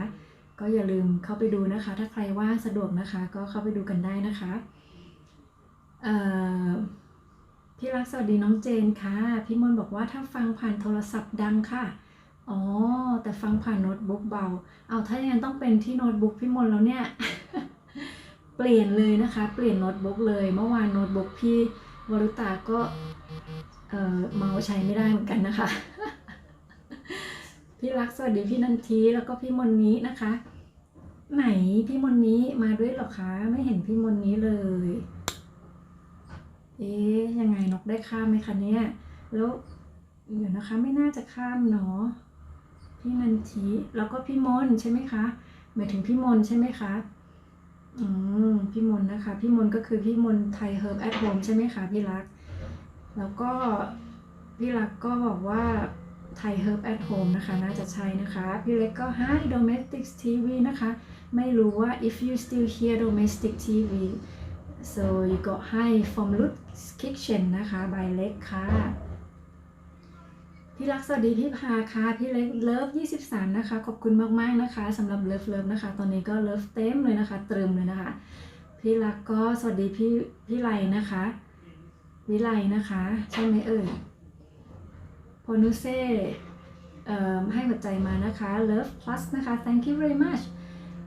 พี่รักก็ Love 23จ้าขอบคุณนะคะเมื่อกี้23ค่ะ ทำไม23ทับกันล่ะ พี่เล็กกับพี่รักทำไม23เหมือนกันเลยล่ะคะเนี่ยพี่ทองใบสวัสดีพี่ทองใบบอกว่าไทยเฮิร์บแอทโฮมผมไปหาที่บ้านแล้วนะครับผมนะคะพี่มนนะคะพี่ทองใบก็ไปหาพี่มนแล้วนะคะถ้าอย่างไรแล้วพี่มนก็ทิ้งคอมเมนต์พี่ทองใบได้นะคะแล้วค่อยตามไปปลูกตะไคร้สัก5 วันนะคะ5 วันเพื่อความชัวร์นะคะเพราะว่าพี่พอลล่าบอกว่า3 วันพี่พอลล่าไปนะคะก็หลุดนะคะตะไคร้หลุดตายนะคะก็เลยจะต้องเอาให้ชัวร์ก็5 วันก็ได้นะคะ5 วันเลยน้องสาสวัสดีค่ะน้องสากิ้วนะคะฮิวน้องสานะคะดื่มน้ำแดงก่อนนะคะพอได้ไหมคะน้ำแดงเนี่ยถ้าดื่มไม่ได้ก็ต้องขออภัยนะเดี๋ยวเปลี่ยนเป็นแชมเปญแล้วกันนะคะเดี๋ยวเปลี่ยนเป็นแชมเปญนะคะอันนี้เป็น welcome drink ก็ดื่มไปก่อนนะคะสวัสดีนะคะสาขอเฝ้านะคะทำไมนะคะวันนี้เป็นไรคะหมดแรงเหรอคะน้องสาทำไมเฝ้าล่ะคะวันนี้ยังไม่ได้คุยอะไรกันเลยนะคะโพนุเซก็หัวใจ plus นะคะ thank you for your heart for your love พี่พอลล่าก็ฟังนะคะได้ค่ะพี่พอลล่าไม่ไปตามพี่พาดให้หน่อยเหรอคะพี่รักนะคะให้โพนุเซ from รักมาดันนะคะ I think you and พี่รักน่าจะเป็นเพื่อนกับโพนุเซอยู่แล้วใช่ไหมคะน้องสาก็แอบนะคะสงสัยน้องสาจะหมดแรงนะคะวันนี้นะคะไม่เป็นไรนะคะพี่เล็กก็ให้โพนุเซลูสคิกเช่นนะคะให้โพนุเซพี่ทองใบก็สวัสดีครับพี่เล็กนะคะพี่มนสวัสดีพี่ทองใบนะคะเดี๋ยวตามไปนะคะจากพี่มนนะคะพี่ทองใบพี่หลักก็น้องสาสวัสดีค่ะนะคะพี่เล็กก็สวัสดีพี่ทองใบค่ะพี่ทองใบสวัสดีครับรักมาดันนะคะสาวอุดรนะคะพี่รักก็ทองใบสวัสดีค่ะน้องหมอนก็หัวใจ plus สู้ๆมานะคะขอบคุณมากๆเลยนะคะวันนุเซดีค่ะ you really good you learn Thai you know you learn that and that short from สวัสดีค่ะ so you say ดีค่ะ that's good see คุณพนุเซก็เรียนภาษาไทยแล้วนะคะก็ใช้ดีค่ะนะคะดีค่ะ that's so good พี่ทองใบสวัสดีครับพี่วรุตานะคะน้องหมอนสวัสดีพี่รักค่ะพี่รักสวัสดีคุณคิมเอมิลีนนะคะคนนู้น say I learned ดีค่ะ yes that perfect you know that speak spoken Thai so we say shortly like ดีค่ะ which means สวัสดีค่ะ but we say it short you know because we save time right you don't need to type everything so I learned ดีค่ะ That's good you got 10 out of 10 you know พี่ทองใบก็สวัสดีครับยายพรนะคะพี่เล็กสวัสดีพี่วรุตาด้วยค่ะพี่วรุตาก็สวัสดีพี่เล็กแล้วก็สวัสดีทุกๆบ้านเลยนะคะน้องวิสวัสดีพี่รักค่ะพี่วรุตากำลังทำงานค่ะอ๋อได้ค่ะพี่วรุตาขอบคุณนะคะที่ทำงานแล้วก็ยังอุตส่าห์จะเข้ามาเฝ้ากันด้วยนะคะขอบคุณนะคะน้องสตาร์ก็หัวใจมานะคะวันนี้สงสัยยุ่งเหมือนกันนะคะเนี่ยส่งหัวใจมานะคะไม่พูดพร่ำอะไรเลยนะคะพี่ทองใบก็สวัสดีครับน้องสาค่ะพี่มนสวัสดีพี่หลักด้วยนะคะพี่แวมก็น้ำนะคะขอบคุณมากๆนะคะขอบคุณนะคะวันนี้ก็เลยกลายเป็นว่านกดื่มน้ำจะหมดแก้วแล้วนะคะแต่ว่ายังไม่ได้ดื่มกาแฟสักเท่าไหร่น้องวิสวัสดีพี่วรุตาด้วยค่ะพี่วรุตาบอกว่าขอโทษค่ะไม่ค่อยสะดวกพิมพ์เลยค่ะไม่เป็นไรค่ะพี่วรุตาทำงานนะคะก็ทำงานก่อนนะคะทำงานก่อน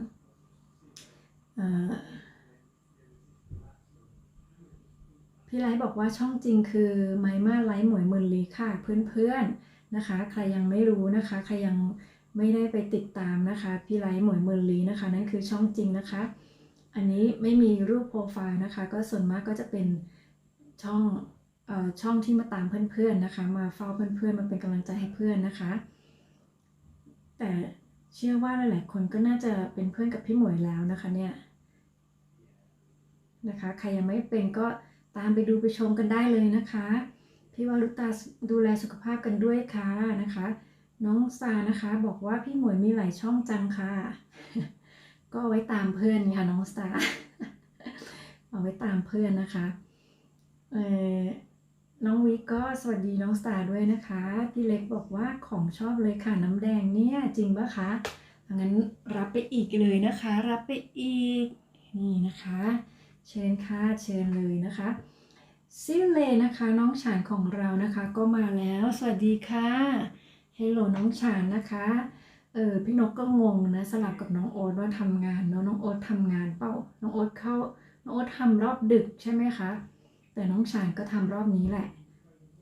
นะขอบคุณน้องฉานนะคะทำงานก็มาเฝ้ากันนะคะหลายๆคนก็ยังทำงานเลยเนาะวันศุกร์วันจันทร์ถึงศุกร์นะคะ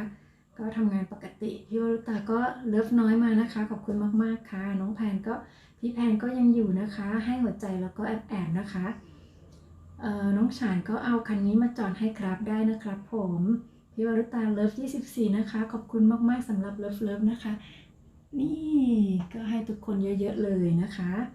พี่นันทีก็เลิฟเช่นกันนะคะขอบคุณค่ะสำหรับหัวใจนะคะพี่เชก็ยังอยู่นะคะแอบเนื้อครับได้ครับแอบนะครับอย่าหลับก็แล้วกันนะครับ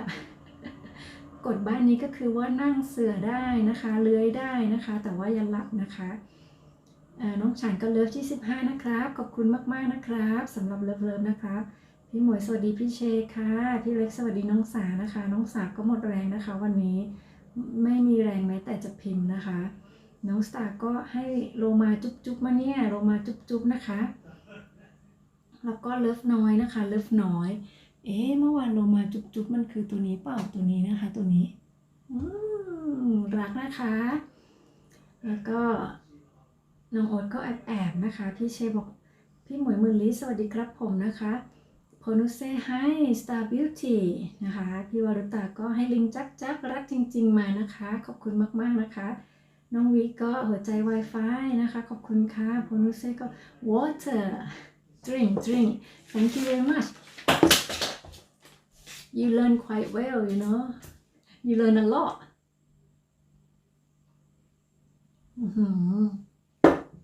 hot coffee now it become cold coffee Gopi good night thank you for coming and welcome as well welcome to my channel and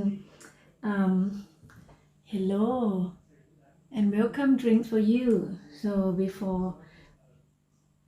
before you go to bed. And thank you very much for coming. So if you go to bed, sweet dream and see you later. น้องหมอนะคะหัวใจ plus มานะคะแล้วก็สู้ๆค่ะขอบคุณค่ะน้องโอ๊ตก็ให้ดื่มน้ำอีกแล้วนะคะพี่นกจะปวดฉี่แล้วนะคะแล้วก็พี่รักหัวใจ double plus มานะคะพี่อรุตาก็ double love น้อยมานะคะแล้วก็น้ำ double น้ำมาด้วยนะคะดื่มกาแฟแล้วนะคะตอนนี้พอนุเซให้โกปิให้นะคะ I'm not sure if it's quite late there, I don't know, because he said good night, but I hope he see you. Ponuse say hi to Gopi, and Ponuse like small heart, right? We call small heart. I'm not sure if you have seen this before, but people love to do that. Mean like little heart, small heart. น้องโอนะคะสวัสดีพี่วรุตาด้วยค่ะพี่ไลก็สวัสดีโกปินะคะไลหมวยมุนลีเซฮัลโหลทูโกปิค่ะนกก็ไม่แน่ใจว่ามันอ่านว่าอะไรนะคะแต่นกก็อ่านแบบภาษาอังกฤษนะคะน้องโอ๊ตก็แอบค่ะพี่ไลก็สวัสดีน้องโอ๊ตนะคะพี่เอมิลีนะคะครูคิมก็สู้ๆมาค่ะขอบคุณมากๆนะคะเราไม่มีตัวสู้ๆเนาะมีไหมเนาะพี่หมวยบอกว่ามา2 คันค่ะคุณนกขอบคุณมากๆเลยนะคะนี่นะคะมีบ้าน2 คันมีรถ2 คันนะคะตัวนี้หรือเปล่าสู้ๆเนาะเนี่ยโอ้ยนะคะโดนนกพอดีเลยนะคะยิงขมับน้องโอ๊ตสวัสดีพี่หมวยค่ะน้องโอ๊ตก็ให้หัวใจ plus แล้วก็สู้มาด้วยนะคะยิ้มแก้มปริมาเลยนะคะไม่มิสคิทเช่นก็ thank you for your heartน้องโอ๊ตก็แอบนะคะพี่นนท์ก็แอบแล้วก็หัวใจแล้วก็ YouTube มากนะคะเหมือนเดิมเลยนะคะขอบคุณมากๆค่ะพี่ไลก็ Domestic TV Hello นกคิดว่าเขาก็ไม่ได้อยู่แล้วนะคะ Domestic นะคะน้องฉานก็สวัสดีครับนะคะพี่นกเลิฟครับผมขอบคุณนะครับผมพี่เล็กนะคะสวัสดีลูกโอ๊ตนะคะฮักบ้านเกิดด้วยค่ะน้องหมอนก็ Double Heart มานะคะหัวใจมานะคะพี่เล็กบอกเฝ้าๆนะคะน้องนกได้ค่ะฝากคิดถึงน้องแมนนะคะน้องนกที่พี่เพิ่งเห็นน้องแมนเข้ามาหลังบ้านพี่จับมือน้องแมนไปแล้วนะคะขอบคุณค่ะพี่เล็กก็ไม่รู้พี่แมนยังอยู่หรือเปล่านะคะพี่แมนไม่ค่อยสบายช่วงนี้นะคะแต่ว่าคิดว่าน่าจะดีขึ้นบ้างแล้วนะคะแต่พี่แมนก็ไม่ได้บอกนะคะว่าดีขึ้นหรือยังเนี่ยนะคะถ้าพี่แมนได้ยินก็ขอให้พี่แมนหายไวๆนะคะอัปเดตด้วยก็จะดีนะคะพี่วรุตาเฝ้าๆนะคะได้ค่ะแล้วก็ลิงจักรักจริงๆนะคะดื่มน้ำค่ะ 037ค่ะครูคิมพี่แมน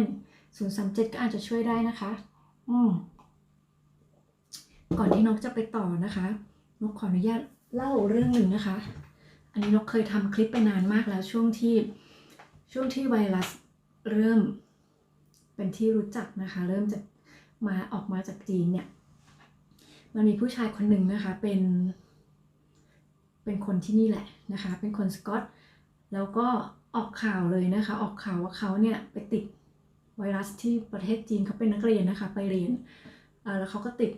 ทีนี้เขาก็มีอาการแย่มากนะคะไปโรงพยาบาลหมอก็พยายามจะช่วยเขาก็อยู่โรงพยาบาลนานมากนะคะน่าจะอาทิตย์2 อาทิตย์แต่ว่ามันเหมือนว่าอาการไม่ดีขึ้นเขาก็เริ่มที่จะแย่ลงโดยที่เหมือนจากอาการไอตัวร้อนอะไรแบบนี้นะคะก็มาเป็นการหายใจไม่สะดวกหายใจไม่ออกอะไรแบบนี้นะคะเขาก็เลยคิดว่ามันไม่เวิร์กแล้วนะคะทำยังไงเขาก็คงไม่ดีขึ้นแน่ๆในไหนก็จะตายแล้วนะคะ คือเขาคิดนะคะว่าในไหนมันก็ไม่ดีขึ้นแล้วนะคะเขาก็เลยด้วยความที่เขาเป็นคนสกอตนะคะเขาก็เลยใช้วิธีดื่มวิสกี้นะคะตามหลักในคนที่นี่เวลาไม่สบายเขาจะทำฮอตทอดดี้นะคะเรียกว่าฮอตทอดดี้ก็คือวิสกี้กับมะนาวน้ำผึ้งแล้วก็น้ำร้อนนิดนึงนะคะผสมเข้ากันเหมือนบ้านเราเวลาเราไม่สบายเราก็น้ำผึ้งมะนาวหรือไม่ก็น้ำผึ้งมะนาวเกลือหรือว่ามะนาวเกลือแบบนี้นะคะแล้วแต่ที่นี่เขาก็จะใส่วิสกี้เข้าไปนี่แหละแล้วก็น้ำร้อนด้วยนะคะเขาก็ใช้วิธีนั้นแหละ แล้วเขาบอกว่าเขาหายจากการที่เขาดื่มวิสกี้มะนาวนะคะมันก็เลยกลายมาเป็นข่าวว่าเขาออกมาพูดว่าเขาไปรักษาตัวมันก็ไม่ได้ดีขึ้นนะคะจนเขามาดื่มวิสกี้แล้วเขาก็ดีขึ้นจากอาการที่แย่นั้นนะคะนกก็เลยแบบว่าเฮ้ยมันจริงหรือเปล่านะคะแต่ก็อย่างที่นกเคยเล่าให้ฟังนะคะเวลาที่นกรู้สึกระคายคอหรือว่าอะไรเนี่ยนกก็จะจิบวิสกี้เลยนะคะเพราะที่นี่มันไม่มียาแบบที่เราสามารถจะไปซื้อเองได้นะคะแล้วพวกละลายเสมหะอะไรเงี้ยมันไม่มีเนาะนกก็เลยใช้วิธีนี้นะคะนกก็เลยจะไม่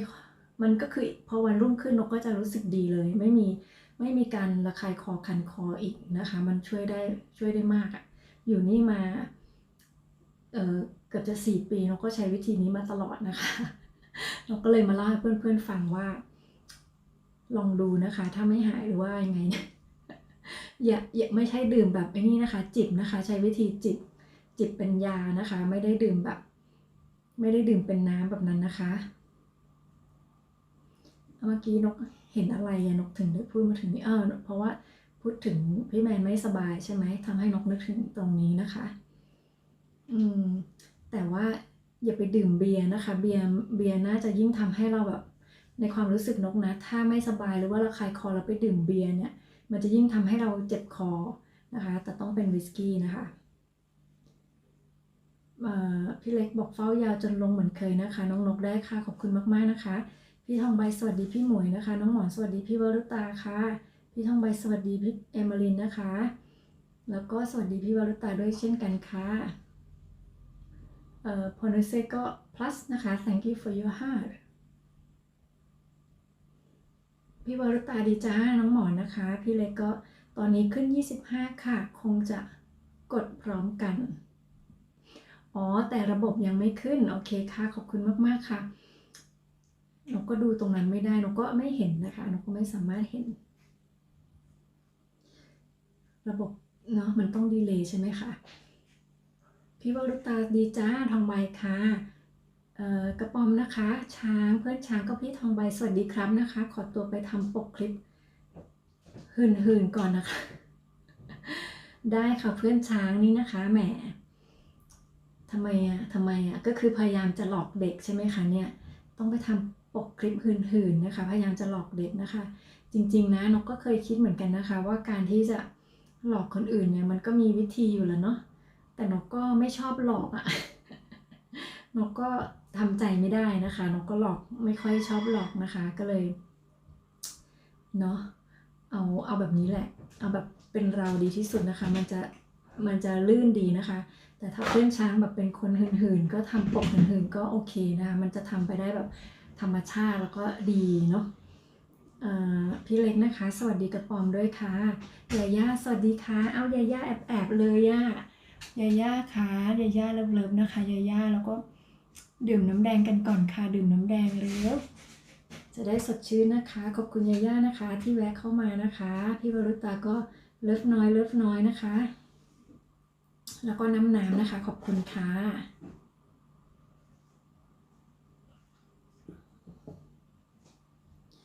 ไม่ได้มีใครโทรมานะคะพี่หมวยมีมือมหัศจรรย์มา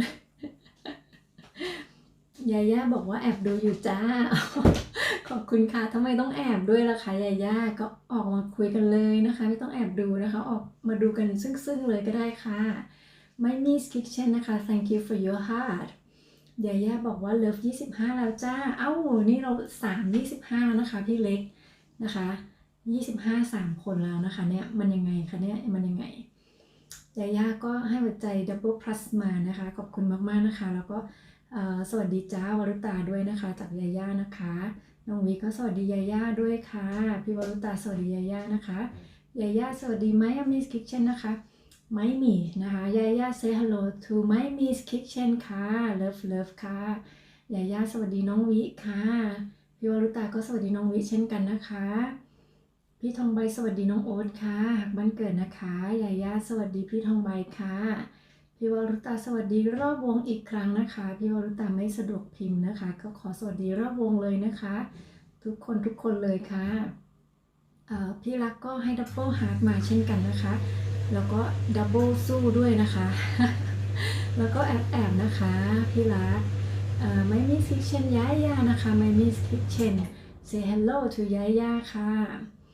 ยาย่าก็ hello กระปอมนะคะเพื่อนช้างนะคะเพื่อนช้างก็ไปตัดปกปกคลิปหื่นแล้วนะคะหื่นแล้วก็พี่ทองใบสวัสดียาย่าค่ะยาย่าสวัสดีพี่รักนะคะพี่รักสวัสดียาย่าเช่นกันนะคะน้องเมงก็มาแล้วนะคะสวัสดีครับพี่นกขอบคุณนะคะเฮลโหลนะคะน้องเมงดื่มน้ำก่อนค่ะดื่มน้ำก่อนนะคะน้องเมงปวดตาด้วยหรือเปล่าคะเนี่ยน้องเมงก็เล่นเกมเหมือนกันนะคะน้องเมงก็อาจจะแสบตานะคะต้องการ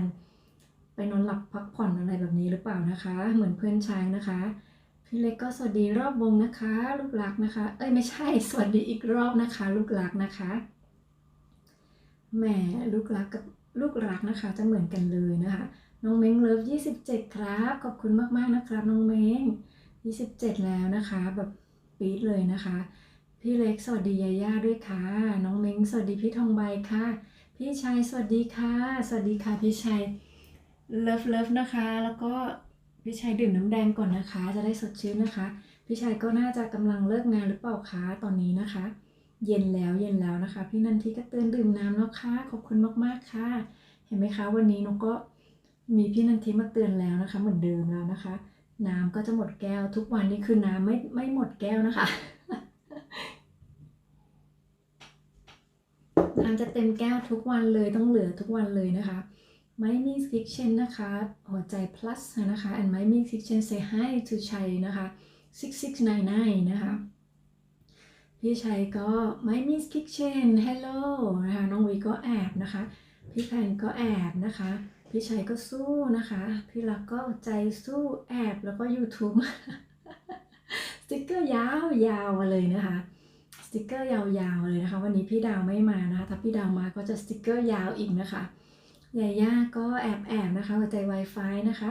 พี่ปุ่มนะคะสวัสดีค่ะแล้วก็สวัสดีรอบวงด้วยนะคะจากพี่ปุ่มนะคะนี่ค่ะหัวใจเลิฟนะคะพี่ปุ่มดื่มน้ำก่อนค่ะนั่งเสือนะคะมาเชิญนั่งเสือกันเร็วนะคะนี้ได้สัก2 วงได้นะคะ2 วงนะคะตั้งวงเล่นกันเลยค่ะยาย่าสวัสดีพี่ปุ่มนะคะพี่วรดาสวัสดีค่ะอ้โหเวลานี้มันเป็นเวลาอะไรคะเนี่ยทุกคนก็หลั่งไหลกันเข้ามานะคะขับรถมาเที่ยวบ้านนกกันหลายคนเลยนะคะดีนะเนี่ยนกมีที่จอดรถเยอะนะคะแล้วก็มีเสื่อกว้างใหญ่ด้วยนะคะกว้างขวาง ยาย่าสวัสดีพี่ชัยนะคะน้องฉานบอกว่ารถคันนี้ขอจอดจนพี่ลงนะขอบคุณค่ะน้องฉานขอบคุณมากแล้วพี่จะต้องขับรถไปคืนไหมเนี่ย ต้องขับรถไปคืนหรือว่าจะมารับรถไปเองคะพี่ปุ๋มสวัสดีพี่ยาย่าแล้วก็พี่วารดาด้วยนะคะพี่แพนก็หัวใจ plus แล้วก็แอบนะคะขอบคุณนะคะพี่ชัยสวัสดียาย่าด้วยค่ะน้องเม้งมีเอฟเฟกต์ด้วยนะคะโหน้องเม้งพี่นกเพิ่งจะเล่นมันจริงๆก็คือเมื่อวานเนี่ยนะคะเพราะก่อนหน้านี้รู้สึกว่าเฮ้ยอะไรเนี่ยมันเยอะแล้วมันก็งงไปหมดเลยนะคะแต่เมื่อวานแบบสนุกมากนะคะแล้วก็เจอเอฟเฟกต์นี้ด้วยชอบอันนี้นะคะ Subscribe เพราะรู้สึกว่าเหมือนเขาทำมาซัพพอร์ตหลายอย่างนะคะแล้วดูอันนี้ก็คือเเพื่อไลฟ์เลยเนาะไลฟ์ชาแนลดูสิมันเวิร์กเนาะพี่นกก็เพิ่งจะเล่นเมื่อวานนะคะเล่นจนตกอะ เล่นจนกดตัวเองออกนะคะมันคิดว่าพี่นกคือพี่นกกดเยอะเกินไงกดแบบเร็วนะคะแล้วมันคงเข้าใจว่าเราจะออกอะไม่ได้ไปกดปิดอะไรนะคะแค่กดสติกเกอร์ดับเบิลไปหลายทีเกินอะมันก็หลุดเลยนะคะร้ายกาจมากพี่ แจ่มมากใช่ไหมดูดิใช้มาตั้งนานนะคะไม่เคยนะใช้มาตั้งนานไม่เคยสนใจนะคะแล้วแบบอยู่ๆก็ไม่รู้นึกยังไงนะคะก็มาลองเล่นดูแล้วทีนี้พอเล่นก็ติดใจเลยนะคะน้องเมย์พี่นกก็อยากจะกดอยู่นี่แหละแต่ว่ามันไม่ค่อยทันไงมันหาไม่ค่อยทันเนาะมันเยอะเกินอ่ะมันเยอะมากนะคะเนี่ยไอตัวนี้ไม่ออกละคือมันเยอะมากจนเล่นไม่ถูกอ่ะไลฟ์ค้างเลยนะคะนี่เอาออกยังไงอ่ะเห็นไหมเล่นแล้วมันไม่ค่อยเป็นไง เล่นแล้วไม่เป็นนะคะอ่ะโอเค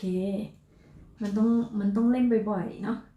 พี่ปุ่มก็ Double Plus มานะคะ Double Heart มานะคะขอบคุณมากๆพี่วรุตาก็ดื่มน้ำนะคะน้องชายก็ดื่มน้ำขอบคุณค่ะดื่มเบิ้ลเลยนะคะกาแฟนี้ก็ไม่เคยหมดเหมือนกันนะคะพอไลฟ์แล้วมันถ้าไม่มีใครเตือนก็จะไม่ได้ดื่มน้องฉานนะคะซิลิเลนี้นะคะไม่ใช่ซิลิขอโทษนะซิเลนะคะน้องฉานก็คือน้องฉานนะคะช่องจริงก็คือฉานบุ๊กชาแนลใช่ไหมเอ้ยใช่ไหมฉานบุ๊กใช่ไหมพี่นกจำผิดปะไม่ผิดเนาะสวัสดีครับพี่น้องทุกคนนะคะจากน้องฉานครับผมนะคะแล้วก็ท่องเที่ยวทั่วไทยนะคะสวัสดีมากๆค่ะอีกแล้วสวัสดีนะคะนกพูดตามใครไม่รู้นะคะสวัสดีมากๆเนี่ยสวัสดีครับไหลให้ยาวๆเด้อครับนะคะขอบคุณมากๆค่ะรับหัวใจไปเลยค่ะเยอะๆแล้วก็ดื่มน้ำด้วยนะคะขอบคุณมากๆสำหรับกำลังใจนะคะที่ไหลให้ยาวๆเลยนะคะพี่นันทิก็หัวใจ plus มานะคะพี่ปุ่มก็สวัสดีรอบวงนะคะหัวใจ2ดวงเลยค่ะน้องสาก็เริ่มจะมีแรงพิมพ์สติกเกอร์มาแล้วนะคะหัวใจเราก็สู้ๆขอบคุณมากๆนะคะน้องสานะคะสะพายแอฟริกาสวยมากเลยนะคะเนี่ยน้องเมงก็สวัสดีพี่วารดานะคะน้องเมงย้อนให้อยู่นะครับนะคะเห็นไหมคะก็เราสามารถช่วยกันได้ทุกทางนะคะหลายๆทางเนาะไม่จำเป็นต้องมาทางเดียวนะคะ My Miss Kitchen นะคะ thank you for your heart นะคะ you still here thank you very much for your support นะคะ and พี่หมวยก็สวัสดีพี่ปุ่มนะคะแล้วก็แม่โขงนะคะน้องเม้งนะคะแล้วก็น้องสานะคะจริงๆเนาะมันมองดูก็เหมือนแม่โขงจริงๆนะคะถ้าเราดูเผินๆเนี่ยน้องฉานก็เท่ดีครับพี่นะคะแท้ดีครับพี่นะคะอันไหนแท้เอ่ยอันไหนเอ่ยอันไหนอันที่เป็นไลฟ์ใช่ไหมคะอันที่เป็นไลฟ์หรืออันไหนเนาะไม่กล้ากดเยอะนะคะเดี๋ยวหลุดลองไปเล่นดูนะคะแต่ของน้องฉานก็โอเคนะCamera 5ใช่ไหม Camera 5อ่ะพี่นกไม่เคยใช้แต่ว่าตอนที่เห็นของน้องฉานก็มันคล้ายๆกับ Streamlab นะคะที่มันสามารถจะแบบเดี๋ยวมาเดี๋ยวจบรอแป๊บหนึ่งอะไรอย่างนี้นะคะ be right back coming soon อะไรอย่างเงี้ยก็โอเคนะคะแบบนั้นก็โอเคพี่นกก็ชอบแบบนั้นนะน้องเมงก็ Little Heart มานะคะขอบคุณมากๆค่ะพี่นนท์ก็ยังอยู่นะคะสัญลักษณ์ตัวเดิมเลยนะคะเนี่ยห้าม copy นะคะต้องใช้พิมพ์นะคะมันก๊อปได้ไหมถ้าก๊อปเดี๋ยวเป็นสแปมนะคะMy Miss Kitchen นะคะซินเล่นะคะ say hi to ซินเล่ from My Miss Kitchen นะคะน้องชานก็ยังไงก็ลองไปทักทายคุณ My Miss Kitchen ได้นะคะเพราะว่าน้องช่องนี้เขาอาจจะตามน้องไปแต่ว่ามันไม่ใช่ช่องจริงเนาะเดี๋ยวตามผิดช่องนะคะพี่พอลล่าก็ให้หัวใจ plus มานะคะขอบคุณมากๆค่ะแอบนะคะพี่ชัยก็สู้นะคะขอบคุณค่ะ My Miss Kitchen พอลล่านะคะทักทายพี่พอลล่าจาก My Miss Kitchen ค่ะพี่ทองใบสวัสดีครับพี่ชัยนะคะน้องเม้งบอกว่าเรียกแสงโสมก็ได้ครับ อ๋อมันดูดีกว่าแม่โขงเหรออย่างนั้นหรือเปล่า แหมแสงโสมมันคนละชื่อเลยแต่ว่าถ้าแม่โขงนี่คือแบบไม่มีใครสงสัยนะคะถ้าสมมติว่าเรียกแม่โขงจริงๆเนี่ยไม่มีใครสงสัยเลยนะคะเพราะว่ามันเป็นเนี่ยดูชื่อมันก็ถ้าไม่อ่านอ่ะก็คือแม่โขงนั่นแหละ พี่ชัยก็สวัสดีพี่ทองใบนะคะพี่ทองใบสวัสดีน้องเม้งนะคะ เม้งโขงนะคะเกมเมอร์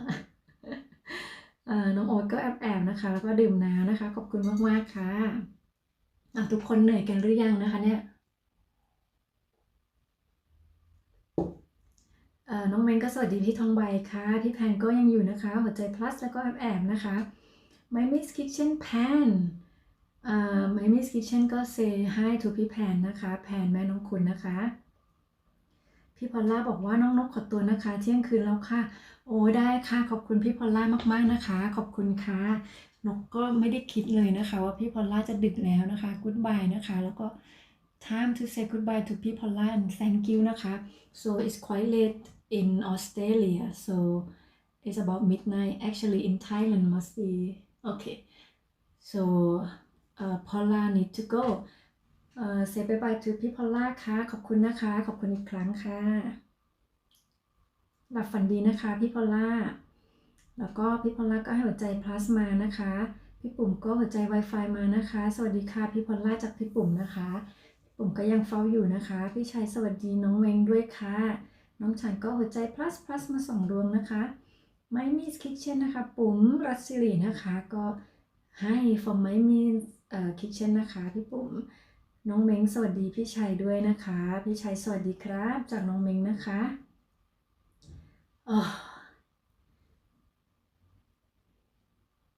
เป็นเม้นสุดท้ายนะใช่ไหมคะไม่ได้ข้ามเม้นใครไปนะ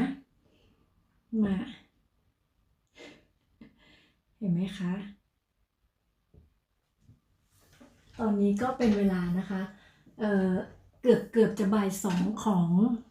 ที่สกอตแลนด์นะคะก็น่าจะเกือบ2 ทุ่มที่ประเทศไทยนะคะ2 ทุ่มก็ยังไม่ดึกเท่าไหร่เนอะแต่ก็อาจจะเป็นเวลาที่ทุกคนก็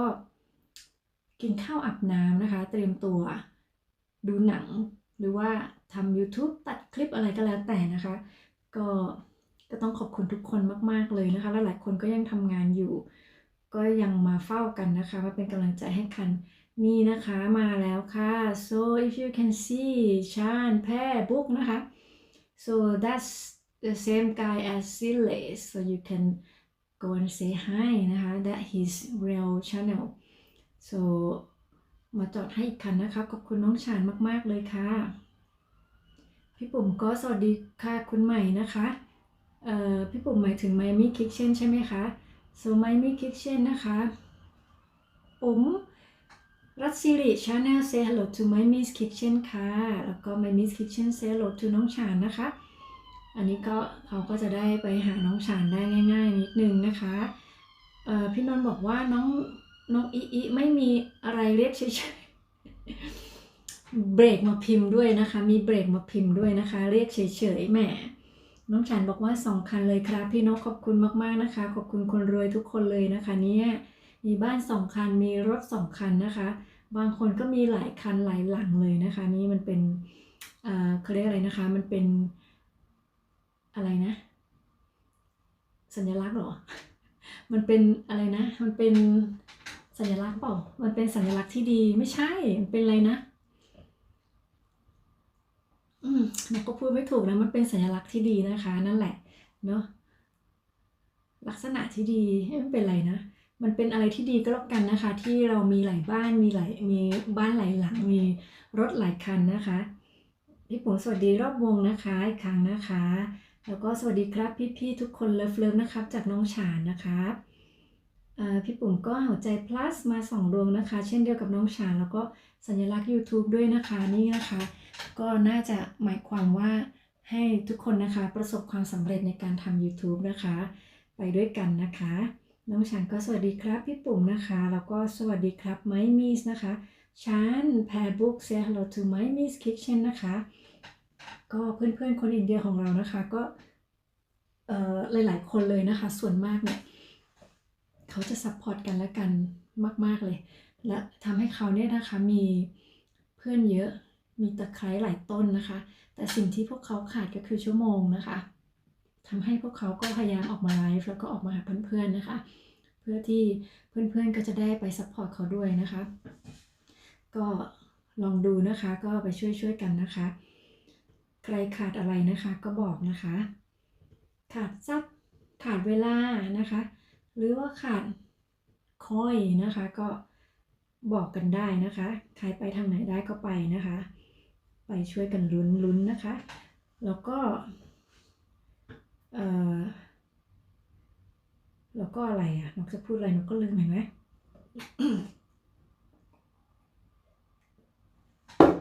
ดีนะคะไม่ได้รีดผ้าซักผ้าไปด้วยไม่งั้นจะลืมยิ่งกว่านี้น้องฉานสวัสดีครับพี่ปุ่มนะคะพี่ทองใบสวัสดีครับฉานแพรบุ๊กนะคะนี่นะคะพี่ทองใบกับน้องฉานรู้จักกันหรือยังนะคะอย่าลืมไปหากันก็ได้นะคะแล้วก็อย่าลืม วันเวลาให้ดีนะคะ อย่าไปปุ๊บปั๊บอย่างนี้นะคะเดี๋ยวมันจะหลุดนะคะนกก็ไม่แน่ใจว่าใครจะหลุดนะคะ แต่ว่ามันมันน่าจะหลุดนะคะเอาให้ดีนะคะใครจะไปก่อน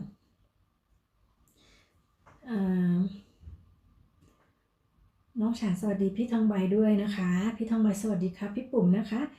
น้องฉานบอกว่าถ้าน้องไม่ตอบต้องขอโทษด้วยนะครับน้องทำงานครับผมได้ครับผมไม่เป็นไรนะครับพี่นกรู้อยู่นะคะว่าน้องทำงานนะครับผมท่องเที่ยวนะคะมาแล้วนกสกอตขอบคุณค่ะเมื่อกี้ก็มาแล้วไม่ใช่หรอคะเมื่อกี้นกก็เห็นเนาะขอบคุณนะคะอ้าวถ้ามาแล้วก็เชิญนั่งก่อนนะคะดื่มน้ำหวานน้ำแดงก่อนค่ะเชียร์ค่ะนะคะขอบคุณมากๆเลยนะคะที่เข้ามานั่งคุยกันนะคะทุกคนนะคะรถทุกคันบ้านทุกหลังนะคะมีความหมายหมดนะคะมีกำลังใจมีค่านะคะเพราะว่าอย่างน้อยนะคะการมาเฝ้าเพื่อนก็เป็นการเสียสละนะคะสละเวลานะคะที่จริงๆถ้าไม่ได้ทำตรงนี้ไม่อยู่ตรงนี้ก็ยังทำอย่างอื่นได้เยอะนะคะแต่ทุกคนก็พยายามจะมาซัพพอร์ตกันนะคะก็ต้องขอบคุณมากๆเลยนะคะถึงไหนเอ่ยพี่ทองใบสวัสดีครับท่องเที่ยวทั่วไทยนะคะตลอดทัวร์ไปตามฝันนะคะพอนุเซ่ thank you for your heart นะคะพี่เล็กสวัสดีค่ะลูกฉานนะคะ My Miss Kitchen thank you for your heart My Miss อันฉานนะคะสวัสดีครับแม่เล็กนะคะพี่หมวยก็สวัสดีคุณเล็กค่ะนก I go to prayer so you have to go right it's okay thank you very much My Miss for today and we'll see you maybe tonight at Ponuse's live okay and so good luck oh okay you come back yeah thank you very much thank you no worries เห็นไหมคะเขาต้องไปเพลย์อะไรก็ไม่รู้เนาะ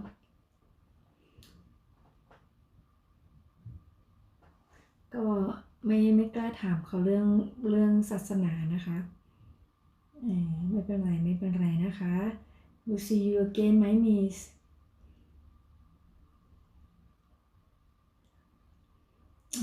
มาตอนนี้นะคะก็อยู่กับเรา17คนนะคะ17คนพี่แมนน่าจะไม่อยู่แล้วเนาะพี่แมนเดี๋ยวนะคะที่จริงเนี่ยมันน่าจะมีอะไรเล่นนะคะตอนแรกนะคะนกว่า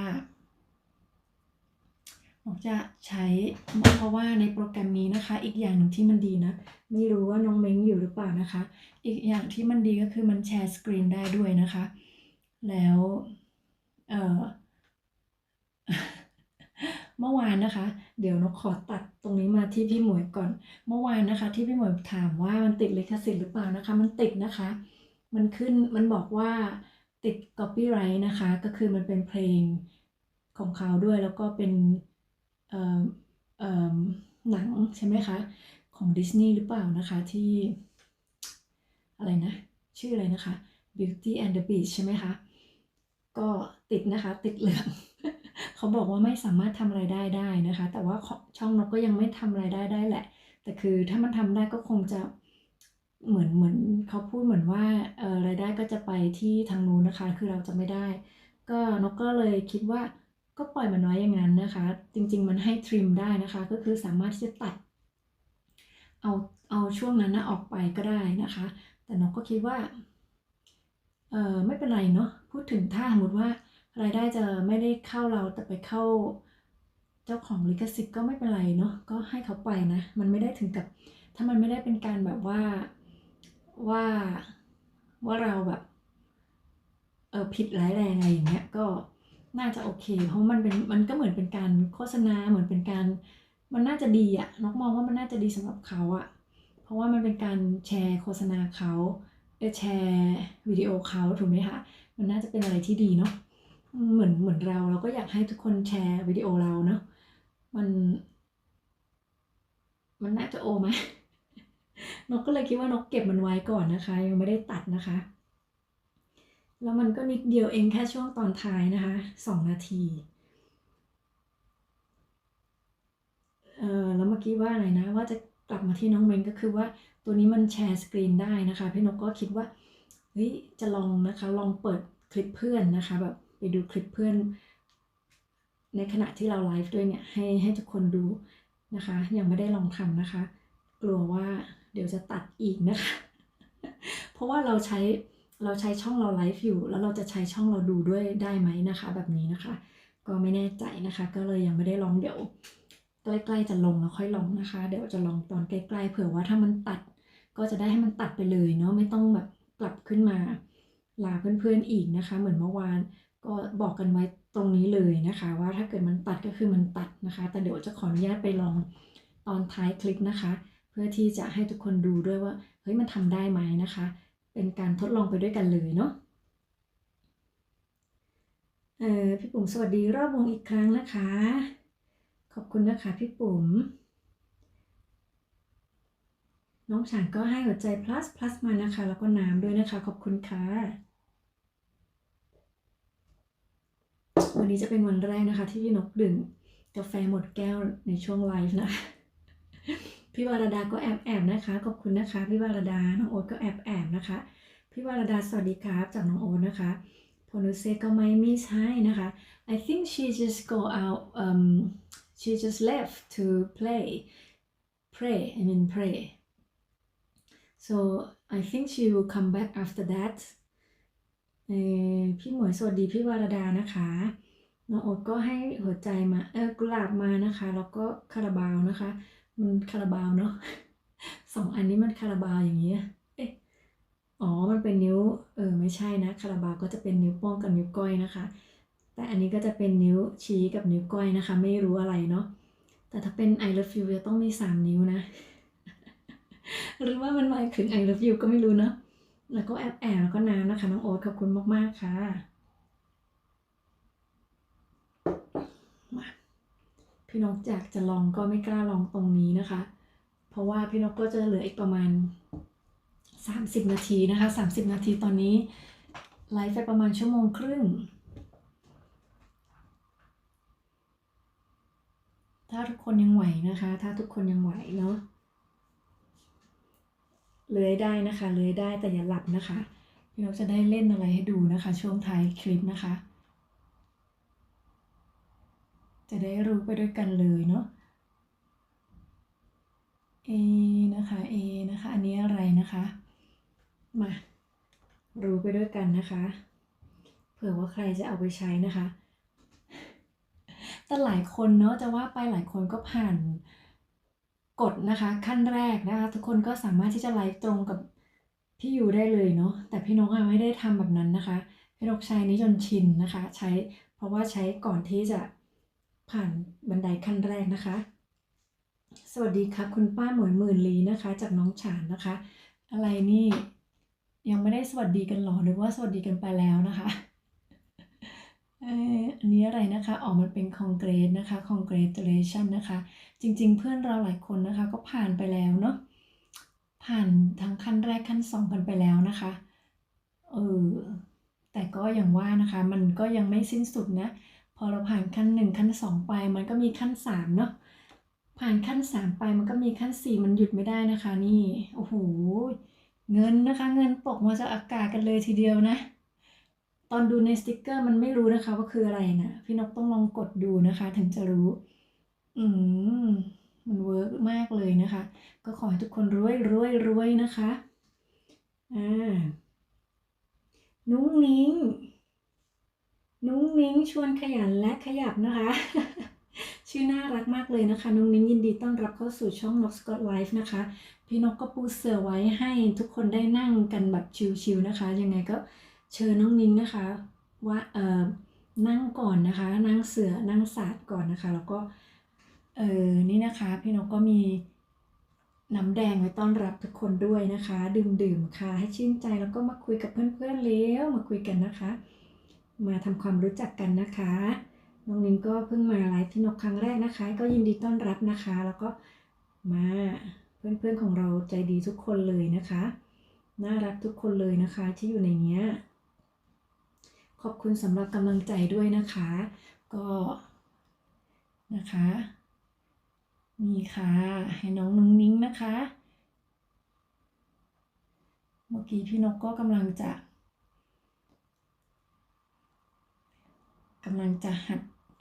หัดนะคะหัดเล่นสติกเกอร์นะคะแล้วก็ให้เพื่อนๆได้ดูไปด้วยกันเลยน้องนิ้งขอบคุณสำหรับหัวใจด้วยนะคะน้องนิ้งน่าจะทำช่องเกี่ยวกับเอ็กซ์ไซส์อะไรนี้หรือเปล่าคะสุขภาพใช่ไหมคะลองแนะนำให้เพื่อนๆรู้จักได้ไหมคะว่าน้องนิ้งทำอะไรนะคะเดี๋ยวเพื่อนๆจะได้ตามกันเข้าไปเป็นกำลังใจด้วยนะคะแต่ถ้าพี่นกเดาจากชื่อช่องนะคะน่าจะเป็นแบบออกกำลังกายอย่างนี้ใช่ไหมคะพี่นกเดาถูกไหมเอ่ยนี่เดาถูกไหมจ๊ะ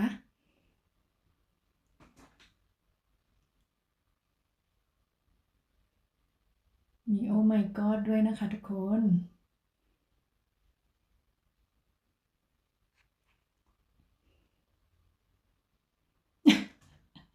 โอ้ my god นะคะอ๋อยดูสิน้องนุ้งนิ้งมาก็มาเจอหน้าตาแปลกๆของพี่นกเลย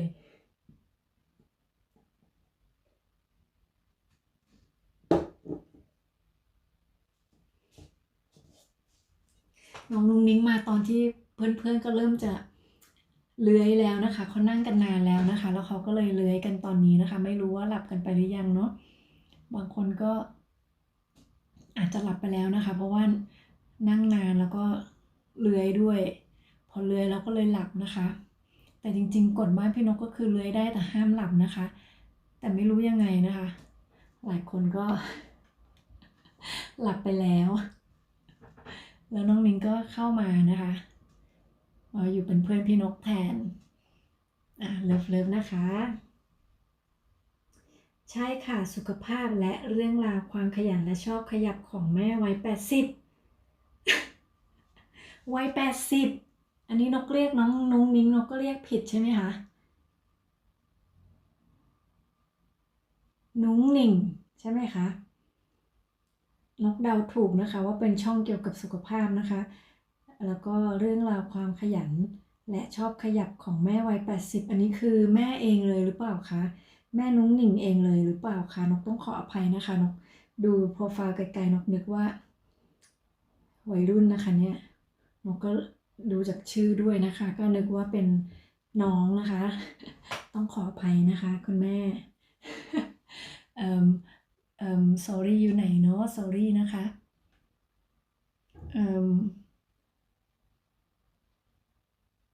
so sorry นะคะ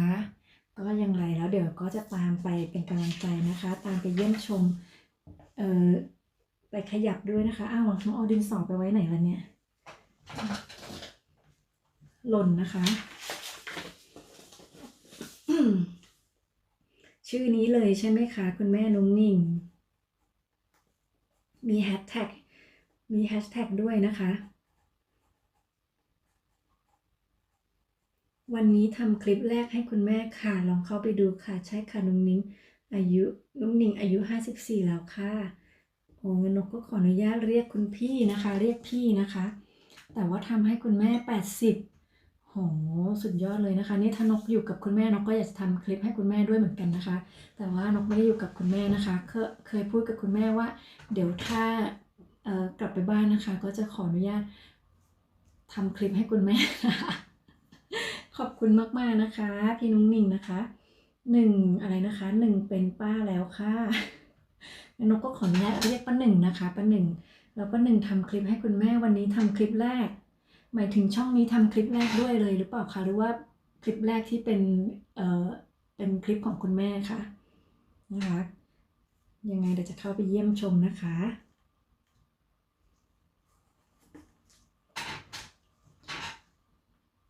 วันนี้นกก็ต้องขอบคุณคุณป้าหนึ่งมากๆนะคะที่เข้ามาเป็นกำลังใจให้นกด้วยนะคะ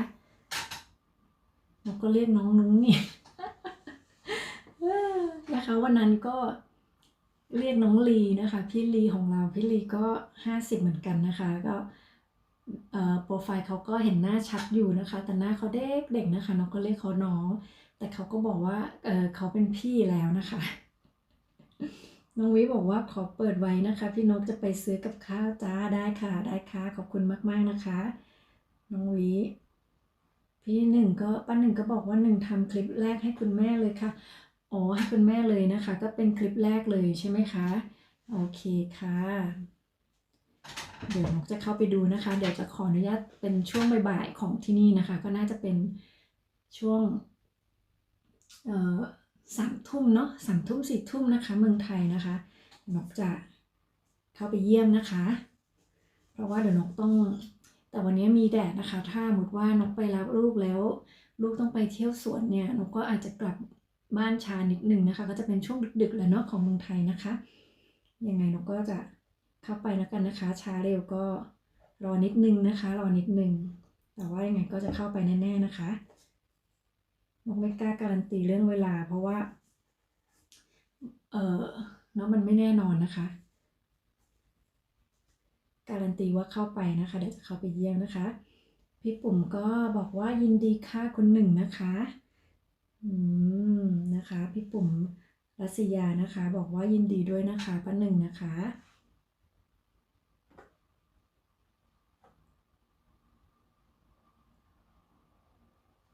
สุดยอดเลยนะคะเนี่ยเดี๋ยวจะเข้าไปดูเนาะเดี๋ยวไปดูกันพี่หมวยสวัสดีป้าหนึ่งด้วยนะคะขอเพลงหน่อยครับพี่นกร้องเพลงไม่เป็นนะน้องชาย พี่นกร้องเพลงไม่เป็นนะคะดูสิขนาดเสียงพูดก็ยังไม่มีแรงแล้วนะคะจะให้มาร้องเพลงนะมันไม่ไหวนะคะไม่ไหวต้องพี่หมวยนะคะต้องไปฟังพี่หมวย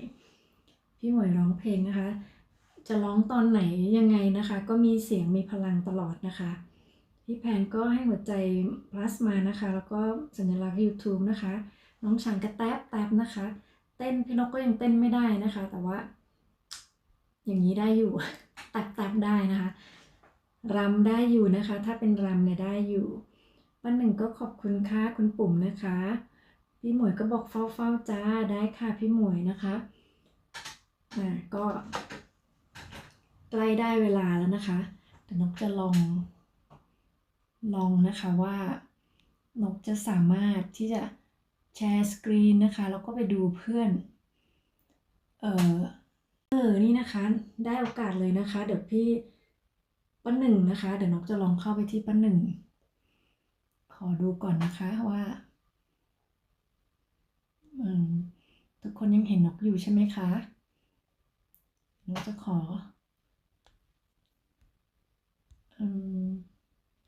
เข้าไปเช็คที่ช่องก่อนนะคะว่า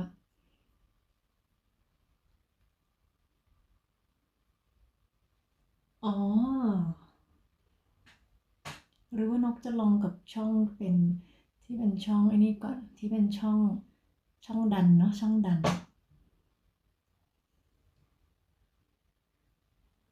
เป็นภาษาไทยนะคะนุ้งหนึ่ง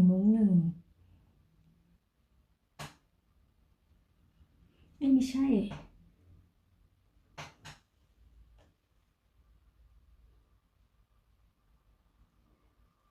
นุ้งหนิ่งใช่ไหมคะป้าหนิ่งนะคะไม่ใช่ป้าหนึ่งนะเมื่อกี้นกพูดป้าหนึ่งใช่ไหมอะป้าหนิ่งนะคะป้าหนิ่งเห็นไหมคะเนี่ยป้าหนิ่งนะคะนุ้งหนิ่งนะคะแล้วก็มีแฮชแท็กด้วยนะคะชวนขยันขันขยับชวนขยันนะคะชวนขยันต้องมีข้อคิดอะไรดีๆแน่เลยด้วยใช่ไหมคะ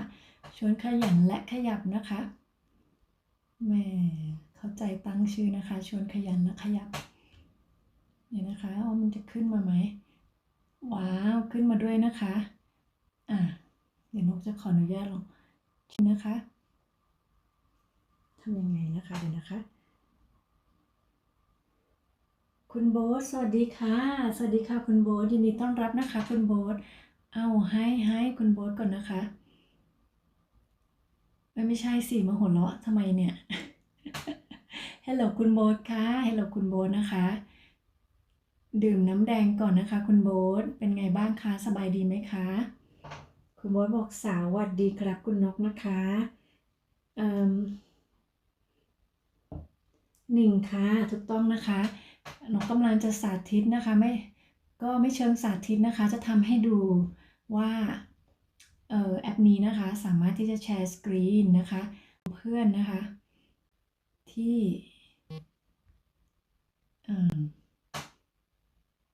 นี่นะคะทุกคนเห็นไหมคะป้าหนิงนะคะป้าหนิง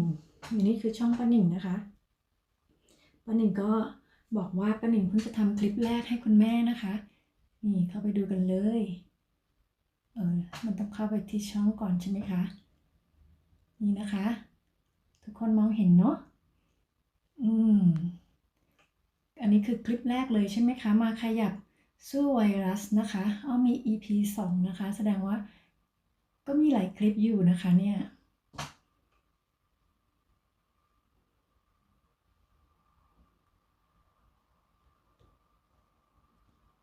ถูกไหมคะมาขยับ EP 1นะคะ EP 2 EP 3 EP 4ใช่ไหมคะนี่ป้าหนิงแล้วนกจะต้องไปไหนต้องไปวิดีโอใช่ไหมคะนี่นะคะ EP 1 EP 4 EP 3 EP 2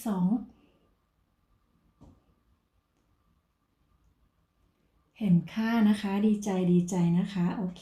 เดี๋ยวนกจะกดเข้าไปดูนะคะเอาอันไหนก่อนอันนี้ก่อนนะคะ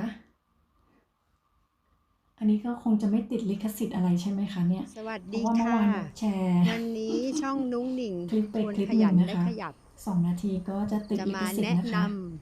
ดอกไม้สวยๆในบ้านนะคะนี่เป็นแจกให้เพื่อคลิปของป้าหนิงนะคะป้าหนิงในการอธิบายดอกไม้นุ้งหนิงขออธิบายเป็นภาษาใต้ป้าหนิงได้นะคะเพราะว่านุ้งหนิงเป็นคนใต้ค่ะแต่ต้องขอโทษนะคะนุ้งหนิงกบฏนิดหน่อยค่ะดันมาอยู่เหนือที่จังหวัดเชียงรายนะคะอยู่ได้3 ปีแล้วค่ะอยู่นี่นะคะไม่มีใครที่บ้านก็จะมีดอกไม้เยอะพระเอกให้ได้นะคะมาดูกันนะคะว่าวันนี้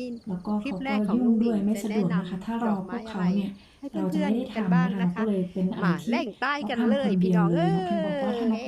เป็นคนฮอนบอก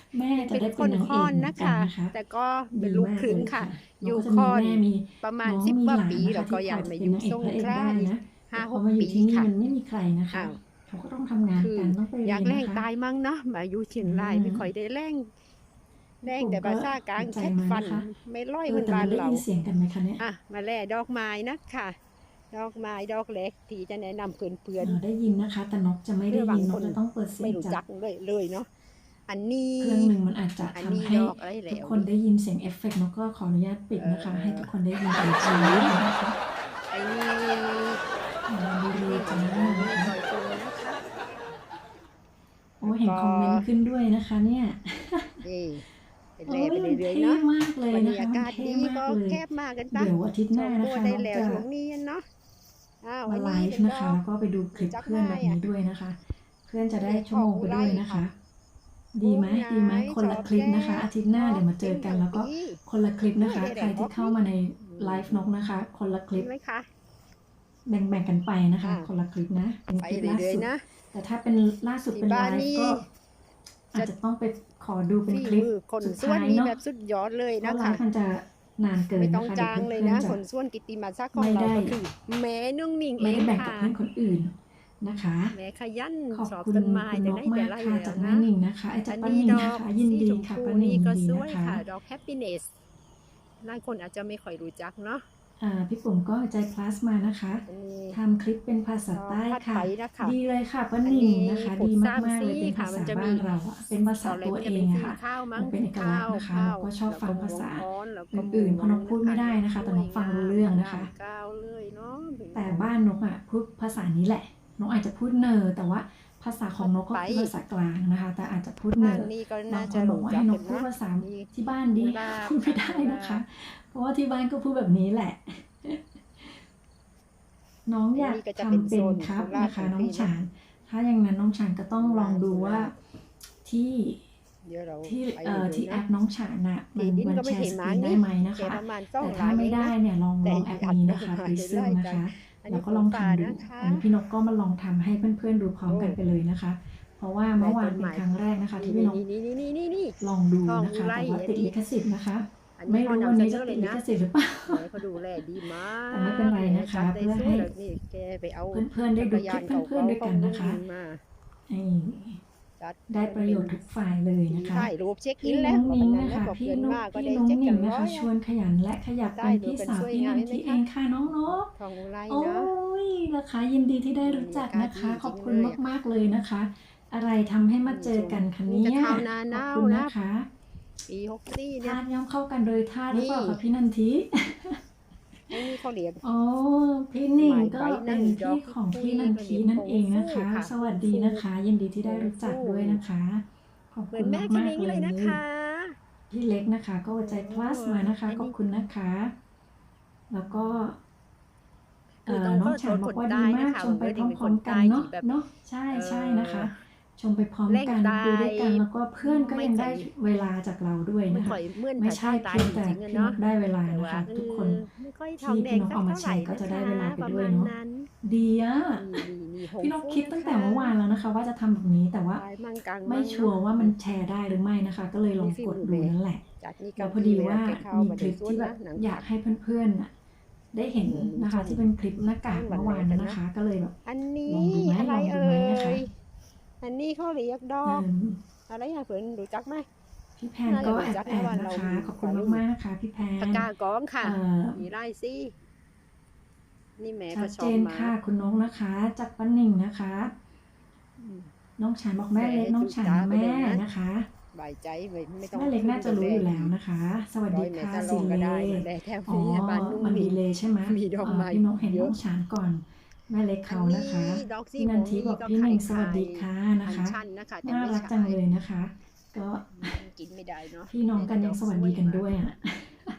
สวย น้องสาวนกไม่เห็นเคยสวัสดีนกเลย ไหน อ่ะ มันจะเป็นเกสร พี่เล็กก็สวัสดีสบายดีค่ะลูกซินเลนะคะ น้องฉานนะคะพี่นันทิบอกน้องนกพี่ขอตัวก่อนนะคะ ได้ค่ะพี่นันทิขอบคุณมากๆสำหรับวันนี้ จำไม่ นะ ค่อย คะ ได้ก็เล น ย กก็จะมีเวลาสักประมาณ ต้องเขียน 5 นาที ชื่อ 6 ใบ นาที ค่ะ เหมือนกัน ต้น นะ ไม้ คะ ดอกไม้ เดี๋ ที่ ยวค บ้าน ลิป เนาะ นี้จบ อัน นะ นี้ คะ คือช้อง วัน นา นี้ก็อาจจะได้คลิปเดียวเนาะ แล้วเดี๋ยวถ้านกมีโอกาส ช้องนาง เสาร์อาทิตย์นกก็จะมานะคะ แต่ไม่น่าจะมีนะคะ ก็เดี๋ยวเจอกันวันจันทร์แล้วเดี๋ยววันจันทร์เนี่ย กล้วย มา ไม้ ดูคลิปเพื่อนๆกันเนอะ ไก่มวย ใครเข้ามาในวันจันทร์นะคะ เดี๋ยวจะคนละคลิปนะคะ เดี๋ยวเจอกัน แม่ วันจันทร์ แม่ชอ เนาะ บร้องเพลงเนี่ยกล้วยไม้ไก่มวย พี่หนิงบอกว่าคลิปนี้แนะนำดอกไม้ที่แม่วัย แม่อายุตั้ง80 80เป็นคนปลูกเป็นค แต่ นดู ว่า แล ขยัน ค่ะ ชอบทำเอง โอ้โห ส้นทั้งวันนะ ดีเลยค่ะ 80 ห้ามไม่ได้แกว่า ทำอาหารด้วยปะคะถ้าทำอาหารด้วยก็ ดีว่า จะได้คลิปอีกเยอะเลยนะคะพี่หนิงบอกว่า แม่จะได้อยู่กับเรา เพราะว่า นานๆก็เลยให้แม่ ส่วนมากแล้ว จะ คนโบราณนะคะเขาจะทำอาหารแบบมีสูตรมีเคล็ดลับอะไรแบบนี้นะคะมีเขาเรียกอะไรเฉพาะเนาะเฉพาะตัวแล้วก็แบบมันเป็นของโบราณน่ะนะคะ มันมีอะไรที่แบบแตกต่างสามารถที่จะทำเป็นคลิปได้ ดู นะ ใกล้ คะ ๆกันนะคะดูช่อ ปุ่ม นี้ บอก สิ ว่า คะ พี่หนึ่งไว้แวะไปเยี่ยม ไม่ธร นะ รม คะ ดาเลยนะ ขอบคุณนะคะพี่ปุ่มนะ สวย คะ ไหมเผื่อน ก็ เผื่อ ไปเยี่ยมกันนะคะ เดี๋ยววันจันทร์เนาะเดี๋ยววันจันทร์นะคะ เดี๋ยววันจันทร์ นี่ไง ตอนนี้แค่คิดก็สนุกแล้ว จะ อะ เป็นกล้วยไหมดินนะเนี่ยลุงหนิงช ค อบ นละคลิปนะพี่ปุ่มไม่ปุ่มมา ซื้อ ด้วยนะคะ วันจันทร์นะคะ ดูแลต่ออยู่ทั้ง พี่หนิงบอก อยู่บ้า ว่าน นี่แบบ ของลุงหนิงนะคะ 3 ปี คลิป เต็มแล้ นี้ วนะ ไม่มีลิขสิทธิ์ค่ะ เดือนนี้ ขอบคุณ เดือน ค่ะขอบคุณ เดือน ค่ะ 10เนาะ เมื่อวานนกโดนไปนะคะ โดนไป ปู่ย่าตายายเนาะ คิดแล้วนะคะ แต่คิดว่า เป็นงานเดือน10 ไม่เป็นไรนะคะลองดู ปู่ย่าตายายเราเนาะ ก็โดนจริงๆด้วยนะคะ พี่หมวยก็ขึ้นพี่หมวยเห็นคลิปแล้วพี่หมวยก็ถามเหมือนกันนะคะ ว่า ก็เลยรู้ โด สึก นหรือ ว่า เปล่านะคะนกก็ยังคิดว่า ตายว่า น่าจะโดนแหละ จะได้ แต่ รู้ ว่า สึก ไม่ มัน รู้นะคะ เพราะว่าตอนแรกคิดว่า ได้อยู่แค่ มันอยู่ที่เราเอามาใช้นะคะ ถ้าสมมติว่าเราใช้เป็น อยู่แค่ เขาเรียกอะไรเป็น reference ก็อาจจะไม่โดนนะคะ แต่ถ้าเอามาแบบ เป็นพื้นก็ฝากกด เหมื ไล อน ค์ เป็น กด ธุร แช กิจ ร์ หรือว่าเหมือนเป็นการโปรโมตตัวเองอะไรอย่างนี้ก็อาจจะโดน อยาก นะ รู้ แต่จ เหมือนกัน ริงๆ ว่า แล้วเขาไม่ได้ YouTube ดู มันจะ อะไรเลยนะคะ ก็ ล้าง คือ จริงไหม แค่เอามาใช้นี่แหละ คน ก็โดนหมด follow นะคะ เย เพ อะๆ ราะว่าของเขาแบบ เออ เนาะแต่นกก็ไม่เข้าใจนิดนึงว่าบางทีการที่แชร์เยอะๆดูเยอะๆมันเป็นการดีสำหรับเขาแต่ไม่รู้สิมันจะเป็นเพราะว่าเราเอามาใช้ในไลฟ์เราก็ได้นะคะมันก็มีหลายๆเหตุผล เดือนสุขภาพเดี๋ยวคลิปล่างๆค่อยๆทำเดือนสุขภาพมั่งนะคะอ่ะวันนี้ก็คง สวย เยอะแล้ว มาก เนาะ ๆค่ะจากพี่ปุ่มนะคะ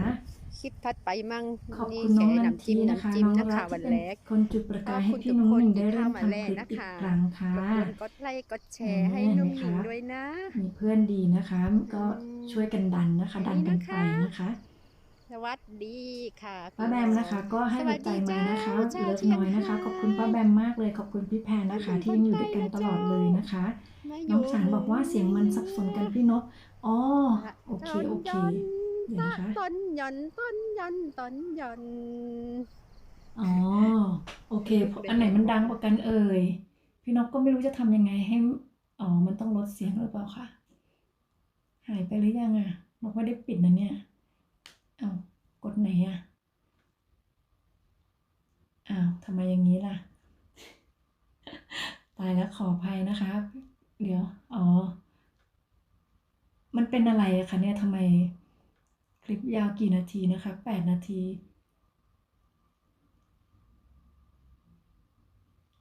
โอ้ตายไม่เป็นไรนะคะนกขออนุญาตปิดก่อนละกันเพราะว่าน่าจะได้เวลาที่นกก็ควรจะอันนี้มันเลิกแชร์แล้วหรือยังคะ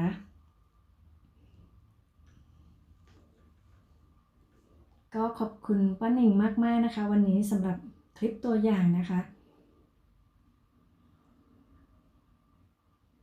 เนาะไม่ได้คิดนะคะว่าเวลาคนฟังก็จะได้ยินเสียงจากคลิปด้วยแล้วก็เสียงพี่นกด้วยถูกไหมคะมันก็เลยสับสนกันเนาะแต๊บๆนะคะขอบคุณมากๆน้องฉานที่บอกเนาะทีนี้เวลาเราดูคลิปเราก็จะพูดไม่ได้ดิหรือดูแล้วปิดเสียงจากคลิป หรือถ้าเปิดเสียงจากคลิปพี่นกต้องหยุดพูดแล้วมันจะนิ่งไปไหมอ่ะมันจะเหมือนทุกคนมานั่งดูทีวีไหม ทุกคนนั่งเงียบ ดีไหมเอ่ยนุ้งนิ่งนะคะอยู่เชียงรายนะคะใครผ่านมาแถวนี้แวะทักทายได้นะคะอยู่ใกล้ๆกับพี่นันทีเลยใช่ไหมคะจอดไว้จนลงเวทีครับน้องไปทานข้าวก่อนครับพี่นกน้องฉานถ้ายังอยู่ก็ไม่ต้องรอแล้วก็ได้นะคะพี่นกคิดว่าพี่นกก็เลยมา7 นาทีแล้วน่าจะโอเคแล้วนะคะไปเลยกลับบ้านไปเลยนะคะไม่ต้องจอดแล้วครับพี่นกจะลงแล้วครับขอบคุณมากๆนะคะน้องฉานป้าหนิงบอกว่าพี่ต้องขอตัวแค่นี้นะคะจะเปิดทิ้งไว้วันนี้ไม่ค่อยสบายค่ะต้องรีบหน่อยไม่ต้องเปิดแล้วค่ะป้าหนิงนะคะขอบคุณมากๆเลยป้าหนิงน้องฉานไปนอนได้เลยตอนนี้นกก็กำลังจะสวัสดีเพื่อนๆแล้วนะคะขอบคุณมากๆเลยทุกคนนะคะขอบคุณทุกคนที่มาเฝ้าขอบคุณทุกคนที่มาเป็นกำลังใจนะคะมาเป็นตัวอย่างมาพูดคุยมาคอยให้ดื่มน้ำนะคะแล้วก็มาคอยสนับสนุนกันนะคะก็อย่างไรแล้วก็ขอให้ทุกคนนะคะประสบความสำเร็จไปด้วยกันนะคะแล้วก็มีเพื่อนๆไปสนับสนุนไปเป็นกำลังใจให้เช่นกันนะคะอย่างที่เพื่อนๆมาหานกในวันนี้นะคะแล้วที่สำคัญก็ขอให้ทุกคนอย่าลืมดูแลรักษาสุขภาพตัวเองด้วยนะคะจะได้มีแรงทำคลิปมีแรงไปตามเพื่อนมีแรงไปเป็นกำลังใจให้เพื่อนนะคะอย่างนี้ตลอดไปเนาะนะคะเหมือนจะมีเมนเข้ามาอีกนะคะพี่นกกินพิซซ่ากันครับขอบคุณนะครับน้องเม้งพี่นกกินไปแล้วตอนเที่ยง กินไป2 ชิ้นนะคะแล้วก็ออกมาไลฟ์นี่แหละขอบคุณมากๆนะคะน้องเม้งถ้าอยู่ต่อหน้านะคะพี่นกก็จะกินมากกว่านี้นะจะไม่ปฏิเสธเลย